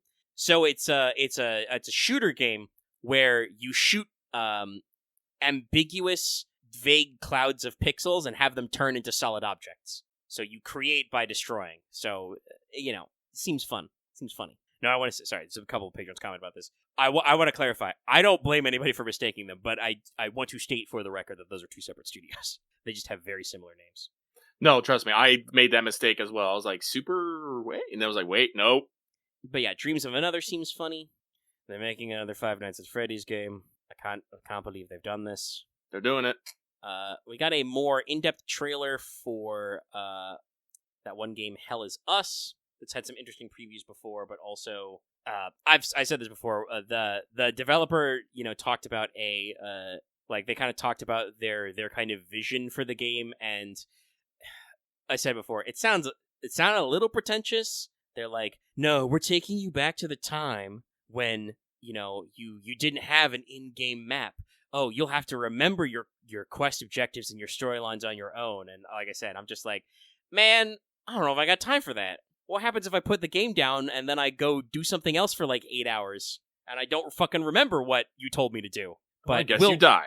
Yeah, I don't know. We'll see. Like I said, interviews are kind of interviews, and gameplay is gameplay. The game style, at least, what we've seen from the trailers, I think we said for the old trailer and also for this new trailer, like, it's very unique because it's kind of like modern-y, but also you can summon a sword of light and stuff. Sword of light. So, like, you have a little drone buddy with you, so it's interesting. I'm also pretty sure that the which makes sense because I believe a lot of the guys working on it were from the Eidos Montreal, who worked on the newer Deus Ex games. But I'm pretty sure the protagonist was voiced in the trailer by Elias Tufexis, aka Adam Jensen. I never asked for this, but yeah. Also, it's funny. Sorry, I know I'm talking to chat a lot today, but we're in the loosey goosey. Axe said earlier, sounds like a guy who hasn't played a big game in the last 10 years. I do want to say the project had, the lead who said in those interviews talking about it, did say that the studio was influenced by games from the 1990s, specifically when talking about the minimalistic heads-up display. So, yeah, funnily enough. But yes, it is going to be released in September 4. But that's another interesting thing also. We've talked a lot over the past couple of months about how, like, game developers are kind of, like, dodging release dates in 2025 because they're not sure about GTA 6. Yeah. We saw a couple of people taking a chance on summer and even early fall release dates, which I kind of agree with because I feel like those September release dates are just going, all right, GTA 6, bet, you won't release before holiday 2025. Yeah. Which I think at this point, because Rockstar still hasn't shown anything, is a fair bet. But it is interesting, like I said, because people are worried about it. So yeah. Like I said, Hell Is Us, it's a game I think we'll keep our eyes on because, like, the aesthetics seem really interesting, and I don't mind action-adventure games, but also, personal taste thing, it's perfectly fine if you enjoy games that are like this, but, like, if you've ever seen me stream a video game, you know how I am. I get frustrated when games do not give me, like, a map, especially no mini-map, but just, even having a pause menu map is great. We'll take those. Not letting you set your own waypoints and shit. I get lost easily. I can get turned around and be like, which way did I come from? Where am I going? Cotton Eye Joe. And just, not having, like, easy geographic points of reference, especially in older games we are playing that are not maybe as graphically detailed, so, like, landmarks are harder, So, like, the fact that this game is going out of its way to be like, no, man, it's like old school games. There's no heads-up display and no quest tracker. I'm like, there's a reason why they're old, and we don't do that anymore. You do know that, right? Yeah, and I'm like, what you're doing is you're probably selling other people on your game who will buy it because they want to. This is a conversation we haven't talked about in a while, Lucky, but this goes back to your philosophy about people who want to appear like they're cool gamers, but I don't know if they actually care that much. Those motherfuckers are going to be like, oh yeah, this retro action adventure game doesn't hold your hand, snowflake. They're going to be fucking looking up YouTube tutorials about where to go. Yeah. Because they're going to get lost, but they're not going to want to figure it out. And I'm like, I think Lucky and I are both this way, but I don't like having to go to a YouTube tutorial about a game. Like, I'll look up a walkthrough if I have to. I'll bust out the game facts, but I don't want to feel like I'm forced to do that, Yeah. So if the game actually can, like, organically through context clues and shit tell you where to go and what to do, cool. But I'm worried that gamers are stupider, and I know my own limits, my own issues with, like, attention span and just figuring shit out, sitting in a darkened room staring at an LCD screen. Like, I think that this game will not be for me, but I'm willing to keep watching press to see. We'll find out in September, I guess. Yeah! There was another trailer for, Like a Dragon Pirate Yakuza, which came out, release date today, actually. Oh, I should check reviews. So yeah, just, a little early teaser. I think they busted it out before they did the Kasuga DLC crossover, but yeah, that one's pretty close to being released, so that was pretty locked in. But there was a joke in the Patreon chat earlier about how, well, if you really like Bloodborne, you should do what everybody else did and play Lies of P. Hey, funny story, Lies of P DLC. Yeah, and that's Lies of P Overture. Interestingly, the blog specifically says it is a prequel DLC. So, interesting. Gonna get some story set up and stuff, and I wonder if that means that you'll be able to like, is it kind of a thing that you, like, access, early or later? Like, is it like a flashback, or can you set it up? We'll see. But yeah, that's coming out in summer. Looks pretty good. A lot of people talking about, Pinocchio's drip. They were like, what's cool? Fur trim. Fur trim, baby. So yeah, looking pretty good. Well, depending on the ending context, that doesn't stop anybody. Like, Elden Ring has, like, 4? Is it 4 different endings, or is it 5? Elden Ring has several different endings, but the DLC is clearly supposed to be late game, if not post game content. Well, that's true. That's what I was gonna say. Like, it really depends on how the ending parts work, because technically this is why, like, Fallout 3 has playable post game, whereas Fallout New Vegas does not, because which New Vegas ending you get means that, like, we should radically alter, like, what areas and NPCs are available, and it would be too much of a pain in the ass. So they just were like, nah, you can't play. But yeah, prequel is still interesting to me. We talked about this when we were watching it live, but, like, Lies of P is one of the games that's, like, it's cool. I played the demo. I kind of liked it. Like, but also, like, I know how I am with Souls-likes, and I would have to, like, be committed, and I do not have the time for that. We got a fairly, large, like, trailer and preview for Lost Soul Aside as well. That's from Alta Zero Games. Okay, they are sorry, I was double checking this because I was pretty sure they were Chinese, but yes, they are. They're based in Shanghai. That'll be coming out in May, and I admit I'm not as familiar with kind of like the like Chinese like web novel and that kind of like crossover fiction as I know some people are, but this definitely feels like it's in that sort of genre of, like, I'm not familiar with this game's game, but I respect the hustle kind of a thing. Like, I saw this and I'm like, yeah, there's definitely, like, you guys have a vibe. You're buddies with, like, a cool dragon who's, like, all deep voiced. There's some ladies. There's some stuff that explodes. They're doing some like dimension shifting shit. Could be interesting. It is funny to me that I like. I don't know if it was like because they're only coming out like 6 months or a little more like a year apart. I don't know if there was like you could say they're like trying to follow Black Myth Wukong, but like it does surprise me that like Wukong came out, had really big sales and stuff, right? And now we've got like 2 more action games from Chinese studios on the deck as well. We'll talk about Tides of Annihilation a little bit too. But I'm just like, was this just like where the trend was with the Chinese developers, and now like only just now are all the games coming to fruition, or is it kind of a follow the leader type thing? Ooh, okay. Sorry, somebody in Praise Chat said that Last Side has been like teased for a while. Like they did a trailer like 8 years ago from just one guy, and then actually like revamped into a full studio. That's cool.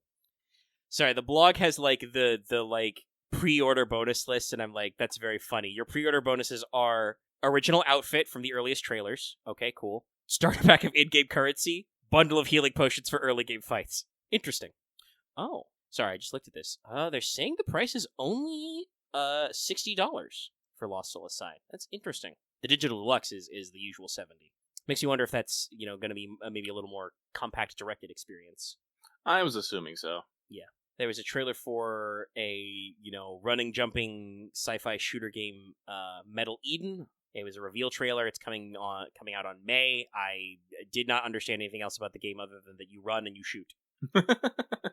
So like we'll check it out, but again, gonna wait on that one. And I do want to say because PlayStation did kind of fuck themselves. The next announcement was like probably didn't hit as hard as it could have. Like I think if this hadn't leaked, people might have been a little more positive on the. I mean, I think people were still positive. I saw a lot of people saying like 7.5, which is kind of where I am. Like it was good, a little above average, but it wasn't like a breakaway state of play. Mm-hmm. But it probably I think it would have hit a little harder if this hadn't been leaked. But Metal Gear Solid Delta, we got a release date. Finally, they confirmed the August 28th release, and also some of the stuff that people did see in the PlayStation Store entry, which is we are bringing back Snake vs. Monkey. Yeah. They claim that there's going to be other fun mini games in there, and they've talked about kind of like what their initial plans are for pre-orders, DLC, etc. They did a blog post to kind of talk about what they did with like the gameplay, so you can play it classic top down, what they call legacy style, or you can do over the shoulder third person and play it like a more modern Metal Gear. Both sound fun. Yeah. You can now switch camo on the fly without fucking stopping and going in the menu. Thank God. And they are still including like hunting for Gakko. A lot of the old school tricks will still exist. They've kept the posters, something that's even rough for some of the re-releases. They've retained their licensing for shit like Calorie Mates. Wow. Yeah. They are going to have PS5 Pro stuff, and let's see. So, if you pre-order, you'll get the white tuxedo. If you get the digital deluxe, you'll get the sneaking DLC, which comes with like some extra camouflages and like hats and stuff right out the gate. Like I said, I'm not sure because like the croc hat's in the sneaking DLC pack. I don't know if that means that they are removing the croc hat from its original spot, or just the idea is you get the croc hat instantly rather than having to wait until you go back through because I think it's the second pass you go through that area, you get the croc hat. I think you can get it on the first pass. I think because I got the croc hat, but I did also. This also was the Metal Gear Solid collection, which was all the stuff. But yeah, no, we could get the croc hat because that's how I get through the water bit with all the flying dudes. You put on the croc hat, you just slope. You a croc now. Yeah. Sorry, I meant if you get it in like I think you have to be on Operation Snake Eater, not Virtuous Mission. Oh yeah. You are correct. Yeah. Yes. So if the DLC lets you get it like literally moment one in your backpack, that is an improvement. But I'm hoping that we're keeping, which they're certainly saying they're keeping a lot of their like literally this blog post is like almost all the Easter eggs and obscure mechanics and stuff have been kept. So if I spin around real fast, I should vomit. Yeah, probably. Like I know a lot of people are, with good reason, suspicious of Konami, but I feel like with Metal Gear Delta, and probably this is the reason why it's taken, honestly, this long for it to come out, they are being very careful and very meticulous to remaster this and to remake mechanics in such a way as to kind of not tarnish the original. We talked about this when we were watching it live. They've kept all the original audio. Yep. They chose not to re-record it or rewrite the script at all. they're the main things is like they're updating the mechanics to be smoother and play better, and it looks real good with the graphics. Like they showed off, basically the whole Cobra unit and the other boss fights, and everybody's looking real good.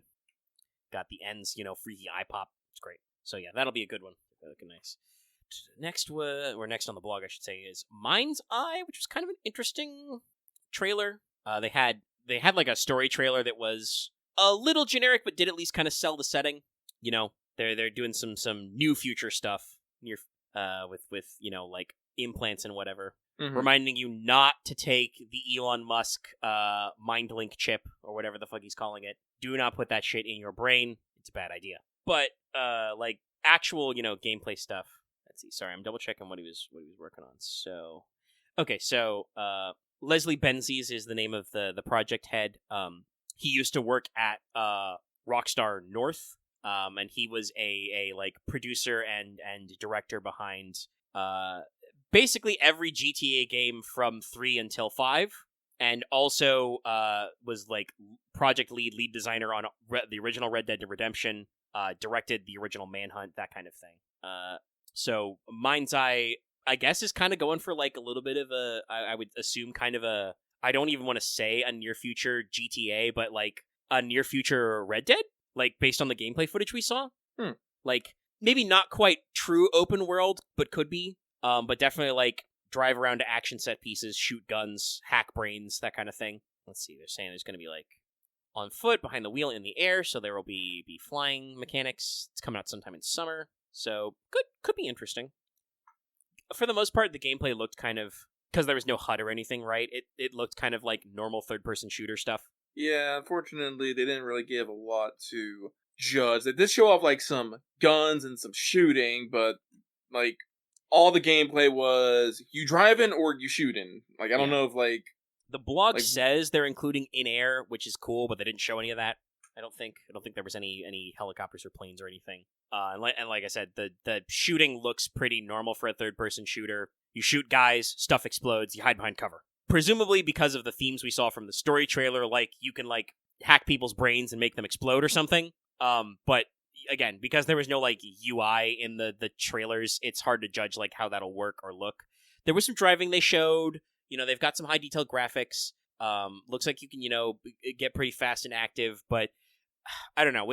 I feel like with games, like, driving is still in a phase where it's kind of hit or miss because it really depends on how they decide to, like, model it, Mm-hmm.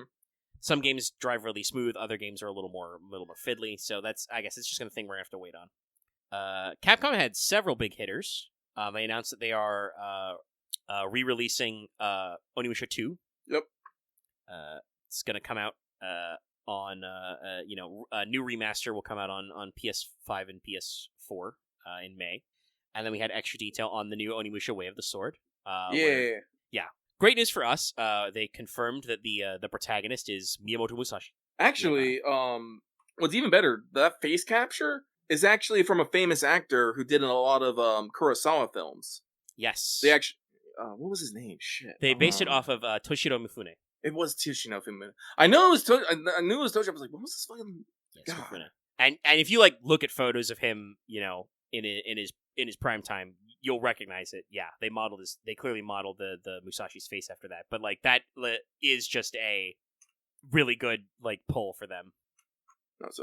That's really wet. I'm just, like, they actually got some good gameplay trailer for the Onimusha. I'm like, I'm getting pretty sold on it, if I'm gonna be real. Yeah, and since they revealed it's Musashi, they also showed off, like, some different stuff. So, like, there's a sequence where he just cuts a tatami mat, flips it up, uses it for cover, and then just kicks it into some guys. Used a couple different weapons, which again is like, as much as like Musashi did have a lot of philosophy and writing on the nature of using the sword, Miyamoto Musashi was also the guy who would like use anything. The point of fighting is to win fights. Duh. So I'm not gonna say he was necessarily a thug, but he was kind of a thug. So yeah, no, definitely was kind of a thug. Like he was not a like proper high class samurai. He was a martial artist and a duelist. And like I said, it's ultimately a lot of Musashi's philosophy boils down to be flexible so you can do anything so you win and don't die, stupid. Number one rule, don't get dead. occasionally make sure the other guy dies, but also, yeah, it's a great scene in the trailer of this where he's like, oh, come out and fight me, and then a whole shitload of demons show up, and he's just like, oh man, not good. Basically does the Japanese equivalent of better skedaddle. So yeah, no, that one's looking real good. That's 2026, so we're still way early in that, but looking real good in those trailers. Let's see. They talked a little bit about what's coming out for PlayStation Plus in the next couple of months. If you're at extra or higher tier, they're gonna have a bundle of games on February 18th. It's gonna include Jedi Survivor, which not the craziest, but gonna get some stuff. Topspin. They are doing a day and date with Lost Records Bloom and Rage, another episodic game from the guys who brought you. Life is Strange. Thank you. Yeah, Life is Strange. I was trying to think of jokes about the. I was gonna say like the granddaddy of episodic games, but I don't actually. Did Life is Strange hit first, or did Telltale's style of games hit first? Oh, Telltale hit way earlier. I was like, I'm pretty sure Telltale was actually doing it first. Like the episodic thing? Yeah. Yeah, if you were disappointed by the new Life is Strange, that's probably because all the guys who actually made Life is Strange left and formed a new studio, and they made another game that's like Life is Strange, and that's this one. But that's also coming day and date to PS Plus. Also, you can get Saga Frontier Remastered, Somerville, something called Tin Hearts. Ooh, Mordhau's coming to PlayStation Plus. What? Mordhau. I've heard of it before. It's I guess I would say it's kind of like a chivalry-like, I think. Oh, okay. Like multiplayer medieval slasher. Your mercenaries group up and you fight battles, and they can be like they say fight waves of enemies in small scale engagements. So I think there's like PvE stuff to like big multiplayer modes. Yeah, it says cooperative horde mode, so that's going to be free for extra and up this month. So it might be interesting to check out. And if you're at premium tier, you got some nostalgia games. They're bringing Potapon 3. And the other like PS premium game they've announced so far is Dropship United Peace Force. And I'm just like, huh? What? It was a PS2 game. Okay.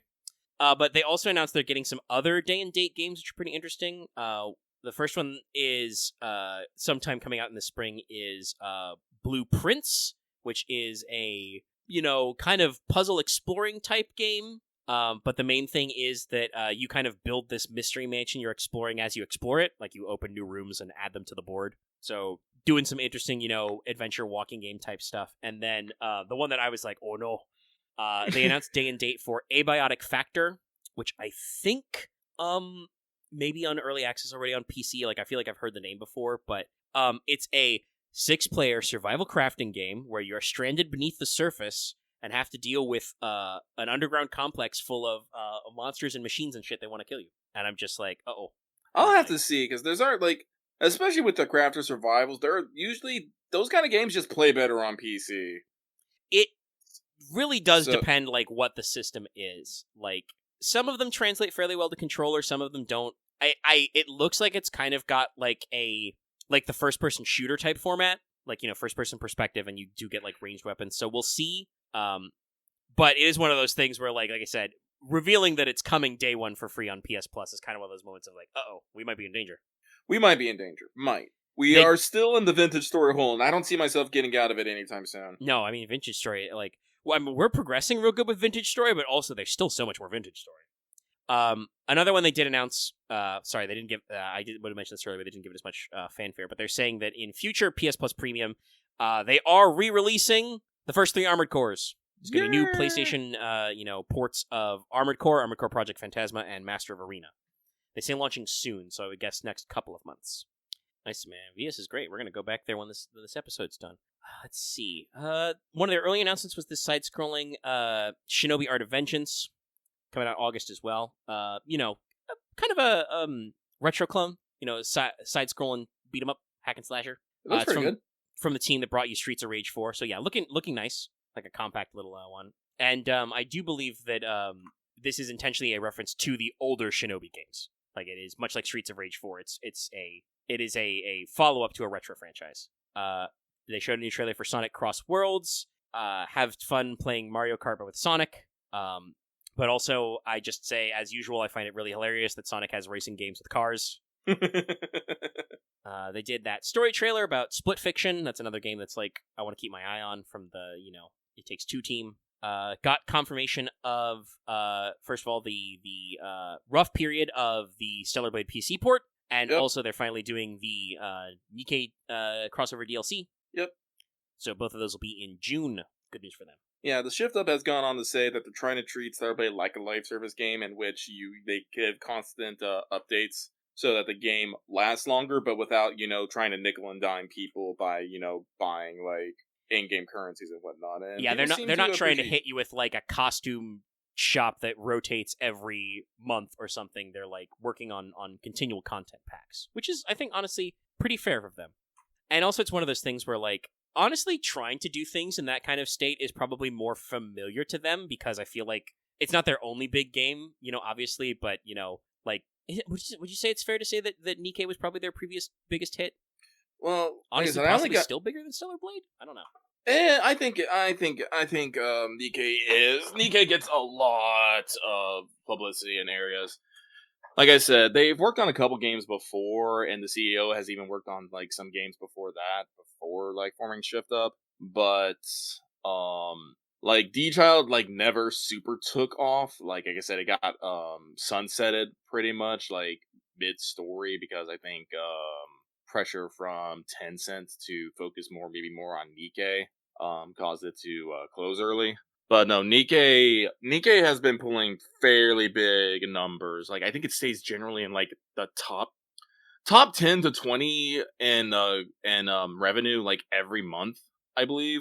Yeah. Like, it's never, like, at number one, because there's, like, there's the Genshin, the Honkais, the Love and Deep Space, Naruto Online. I still don't know how that one makes so much fucking money. Yeah, it's, like, Nikkei's good, but it has a hard time contributing with just the sheer giga budget of MiHoYo. Yeah, no, they did D-Child, but like I said, D-Child already hit its end of service. Yeah. And like I said, it was never super. Gotchas. No, go ahead. Yeah, and like I said, it never, like, did amazing. Like, it did well enough for them to get their English version out, which I think really helped set their popularity, because D-Child was definitely kind of more of niche, because the niche game, because it's had kind of basically the same semi horny on main art style than, the super horny on main art style. So a lot of people kind of considered it to be, just be that, that Gooner game. God, I hate that I can just say that now, by the way. No, but you can. Hell, there's even fucking Gooner on Gooner warfare. There's fucking people taking shots at Love and Deep Space for being so horny, and then it's like, nah, dude. It's an Otome game. Let chicks be horny too. Yeah. If they want to have a game where they're being, well, they're 3D. Their 3D wife too is concerned about their fucking menstrual cycle. Let them. Fuck. It's fine. Listen, I've seen some of the CGs and shit. Love and Deep Space is really horny. Let it be fucking horny. I don't know if those guys own shirts. The skin packs you can roll. No, they own shirts. Like they own shirts because they have to have their sexy butler uniform. Right. Yes. But yeah, no. The other thing I was gonna say about, like, top earner gacha games is most of them either have the turbo budget of MiHoYo or are, like, locked in nostalgia franchises. Like, arguably even FGO is kind of in that zone, right? Where, like, but definitely, like, the same for, like, Dragon Ball, Naruto, that kind of shit is, like, you've got people who are just there for that shit. But Nikkei is definitely one of the more popular, like, games that are kind of original story standing out, And honestly, I know it's taken them a while to get there, but doing a Stellar Blade crossover with Nikkei is probably a good way to try and pull their audience from Stellar Blade, who probably don't know about phone games, towards Nikkei. Oh, yeah. While also probably encouraging, because it's going to happen at the same time as the PC release, encouraging their Nikkei fans to jump over. Yep. So it's, like, all in all, just really good marketing. But like you said, saying they're kind of treating it like a live service, I'm like, honestly, with Nikkei being their most successful game so far, that probably makes sense to treat it like that, where you just get little drips of, like, some extra bosses, some new costumes, maybe, little of this, little of that. Like, not as hardcore as a gacha game style release, but just, spinning off a little bit of content every few months is probably, like, more comfortable to their work cycle, and I think will probably be successful in kind of keeping Stellar Blade alive for a long time, which is good, because we've talked before about how, like, I find it very unfortunate that Stellar Blade was kind of, like, made the poster, it was the culture war of the week kind of game. Yeah.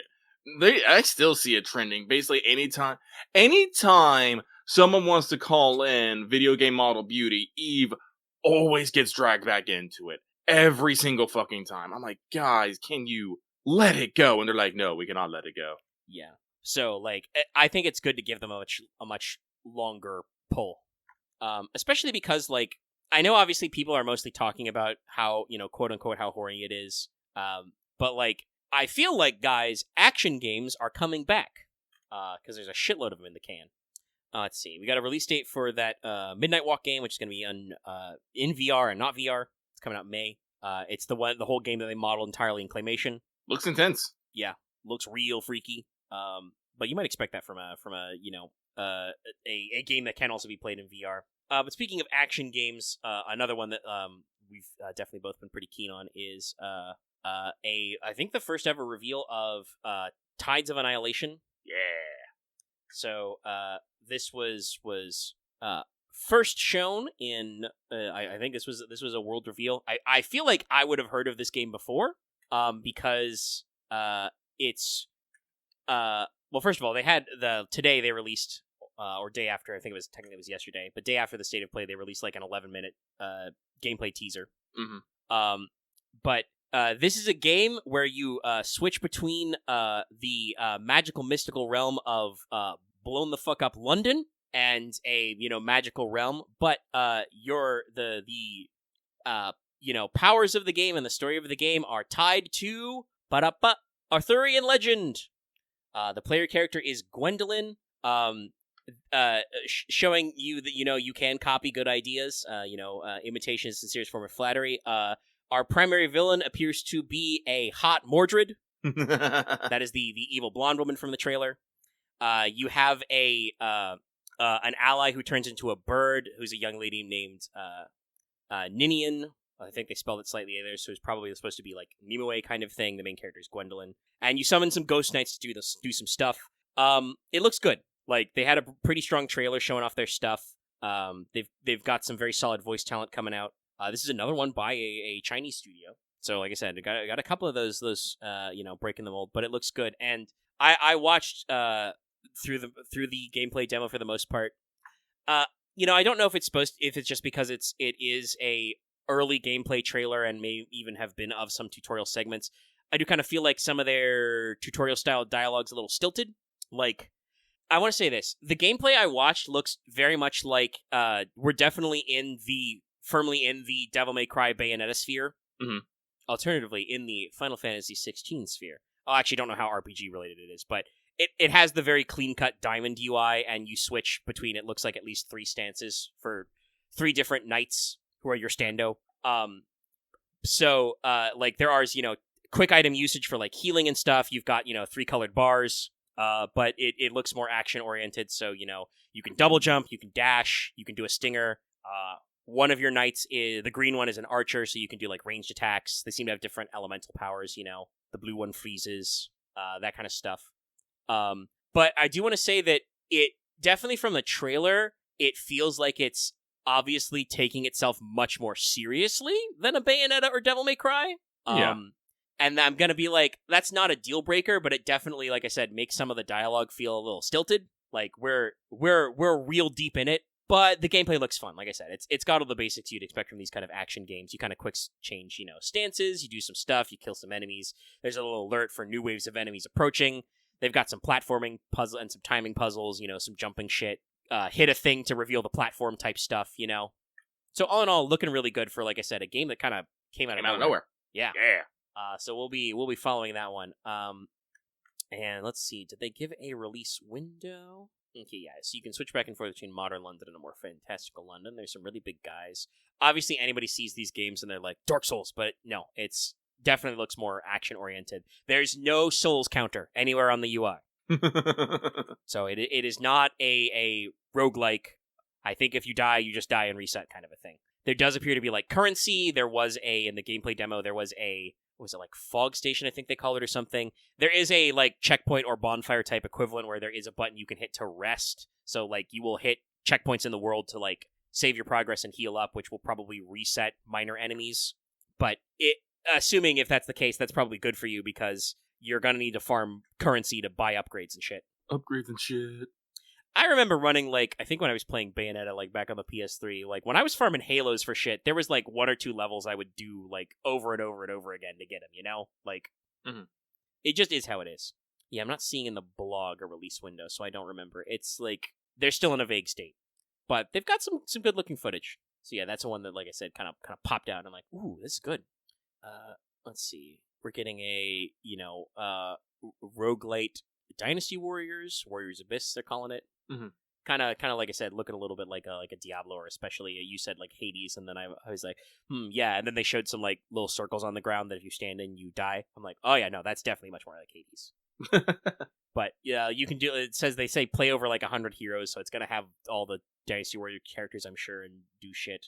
Let's see, there's some WWE 2K25 stuff that we don't care about, but I'm sure some people will find very interesting.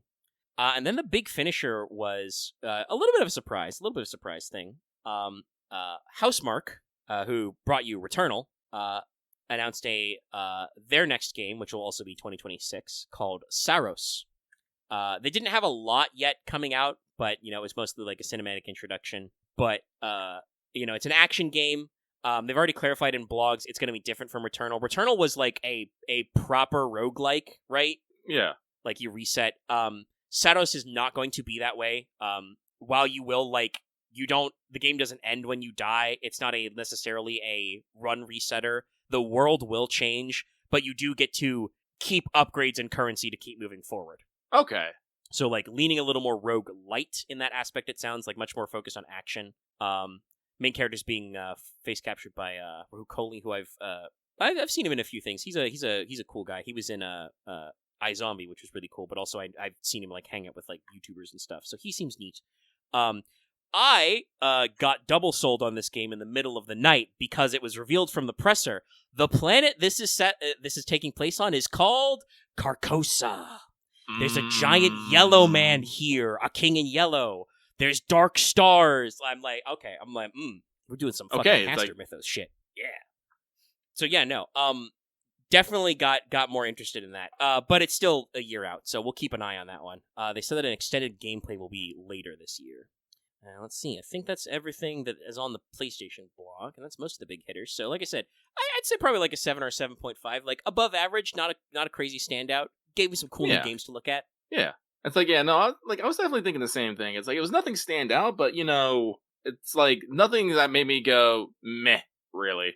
Yeah, like I think the thing that. And everybody had this opinion. Like, the thing that was probably, like, the most, like, eye-rolly, closest we got was... Well, there are a couple, like, shooter games that are just kind of, like, whatever. Splitgate 2, cool, you have portals. I tried actually playing, like, the normal Splitgate, because it's a free-to-play game, and it's, like, I don't know, it didn't seem that crazy, but, like, the Days Gone remaster, like, starts a little eye-rolly, but like I said, they kind of won me back over to, like, okay, this has a purpose by saying, like, also, actually, there's new content in it, and we're releasing that new content as paid DLC to the previous versions. It's like, okay, you're not just... It's not like Last of Us Part 1 remaster, which is, like, felt really non-essential. As far as I know, I don't think they released any new content with that, right?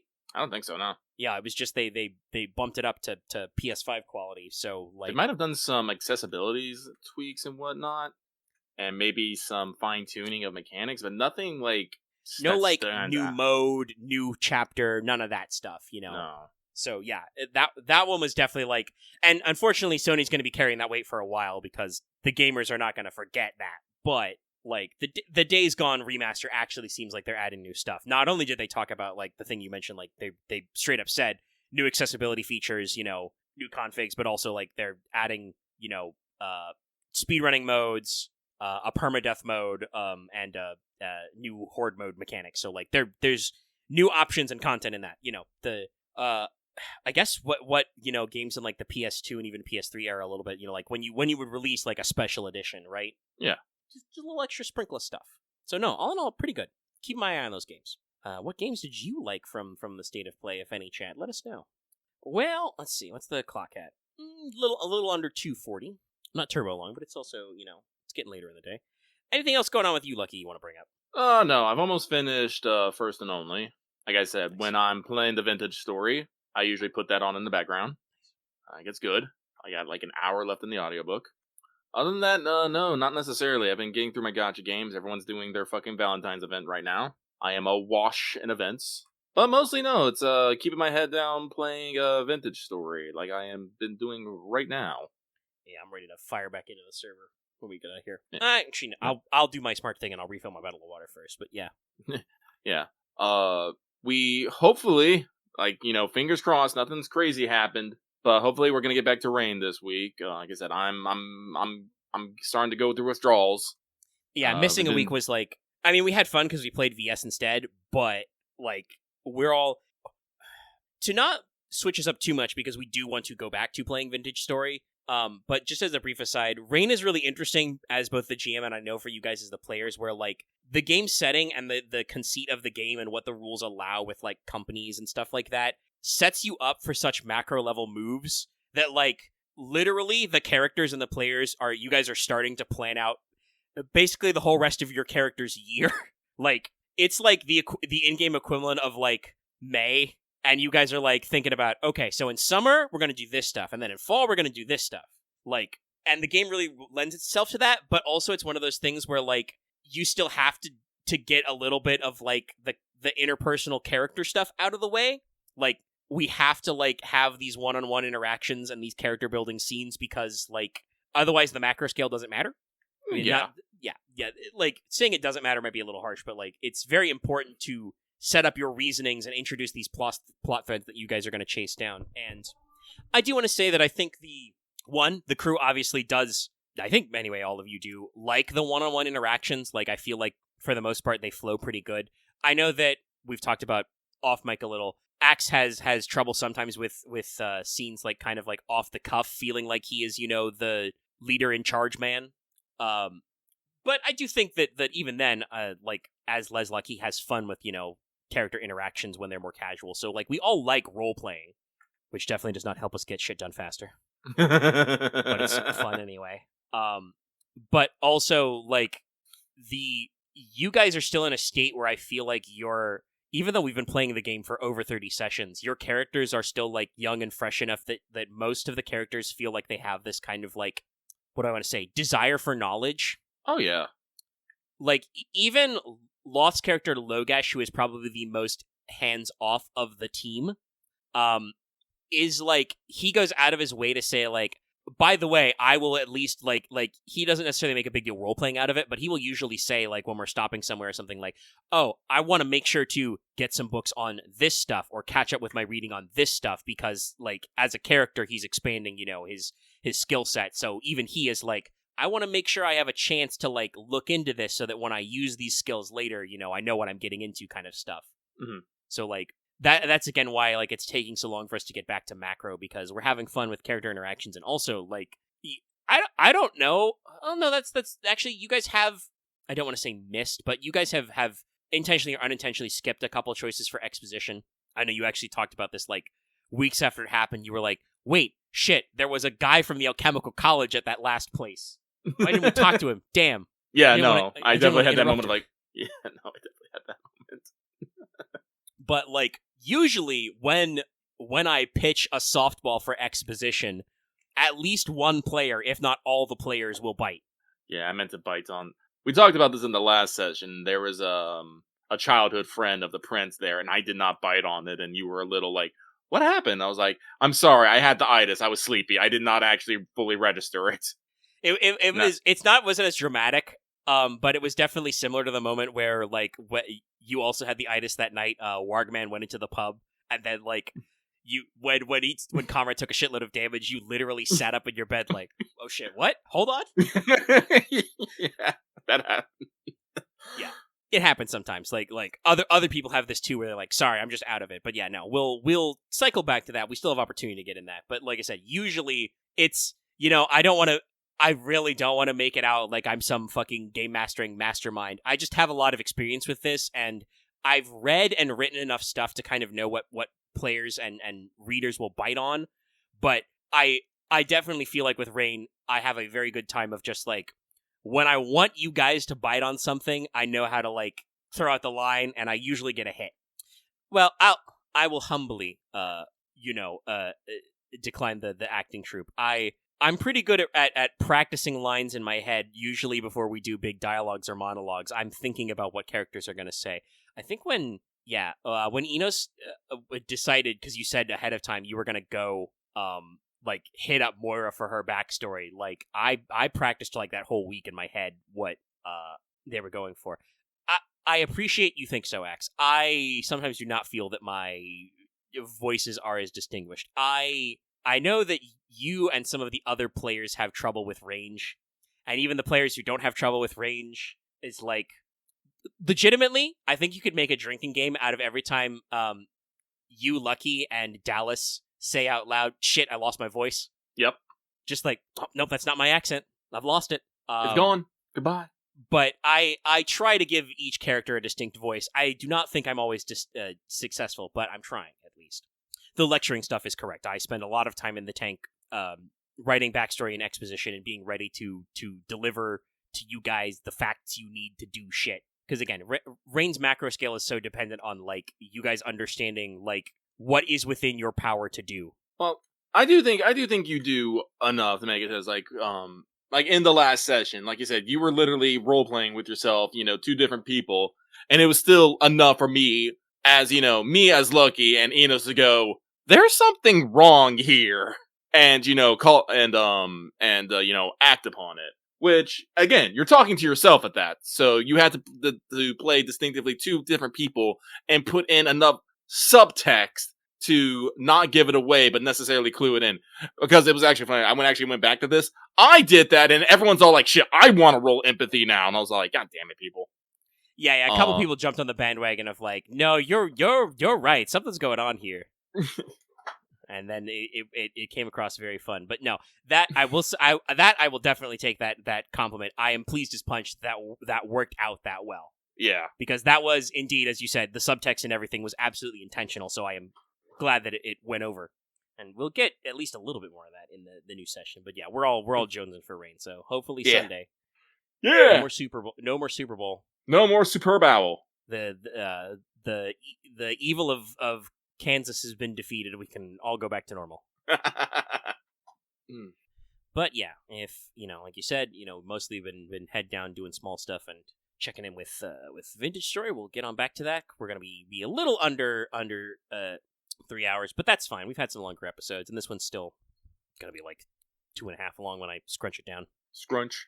And as usual, I also have my backup excuse, which is like my water bottle is fully empty-fied right now, so there's no point in not doing the outro. Like I'm not gonna take a pause to refill my bottle water to do the outro. So we should slide on out of here. Slide. Stay tuned as always for upcoming content. We're gonna start Halo Reach this Monday. Woo! It's a fun time. Reach is probably my favorite Halo game, which I've mentioned before. Used to be a contentious opinion, but I think more people have agreed with as time has gone on. Though you still find a lot of people who are diehards for Halo 2 and Halo 3. They were very iconic at the time. And the needle rifle is very fun. Reach has a lot of fun weapons that I don't think have come back very much. Anyway, so we got that coming up. We're probably until the next 14 patch comes out. We're probably going to alternate 14 and Vintage Story for a while. So it will be a 14 week again. We'll see if we can get enough people. I know Ark said that apparently we can clear Eden with 6 people. We just need 2 healers. Okay. So we'll see about that. We'll see if we got enough people for that trick. And obviously check out previous content. That means we streamed Vintage Story again this past week if you want to see what our new world looks like and what we're up to. And also, while it wasn't on Valentine's Day, for the Valentine's Day week, we did have a very special episode of Fail Betrayal where I got together with Lucky and he formed a tier list of Yu-Gi-Oh! Waifus as suggested by you, the audience, and the internet, which went over pretty well. I'm glad, Lucky, you said you had fun. Yeah. It's good. So check that out if you did somehow miss it. And we'll be back next week for another episode of Let's Talk FGO, where, we'll get to see Komachi's Final Ascension, probably. Probably. Usually the time gates last a week. Oh yeah, actually, there's another good point. I usually ask this every year, and I've remembered to do it. Hey, in the comments, I know I'm doing blatant engagement farming, but I do like to ask. Let us know in the comments of this YouTube video what your favorite Valentine's was this year, what new scene you liked. I kind of expect they'll mostly follow a theme, but, I do like to see what people like. We said ours, so, you can say yours. And that's about everything. So, hey, if you've watched this video for as long as you have on YouTube, hit the like button, leave your comments down below as suggested, Join our Discord, link in the description. Make sure you're subbed to get always new videos. Sure, we'll keep the grammar that way. Also ring the bell. Make sure you get notifications. Consider joining our channel memberships for badges and emotes, and it helps support the channel. And you can also support the channel like our lovely patrons. Get the audio version, downloadable for as little as $1 due a month, approximately $10 a year annual membership. At higher levels, you can vote in topic polls, get video releases like Wanted early and other good stuff. And at our higher tiers, you can listen to this show get recorded live every week, like our lovely Patreon chat did this and all previous weeks. And at a very tippy-toppest tier, you get an on-air shout-out, like Adam DeHarp, Black the Snow G, Call Me Zed, Carlos, Dragon, JDV9000, Chris Starlight, Legendary Boss Hunter, Rise of Kenji, Rogue Robin, Charvor, some guy named Bob, and Varian the Crow. Thank you very much for your support, patrons, and all of our beautiful, wonderful listeners. And we'll be seeing you next week. Goodbye now. Have a good one, everyone.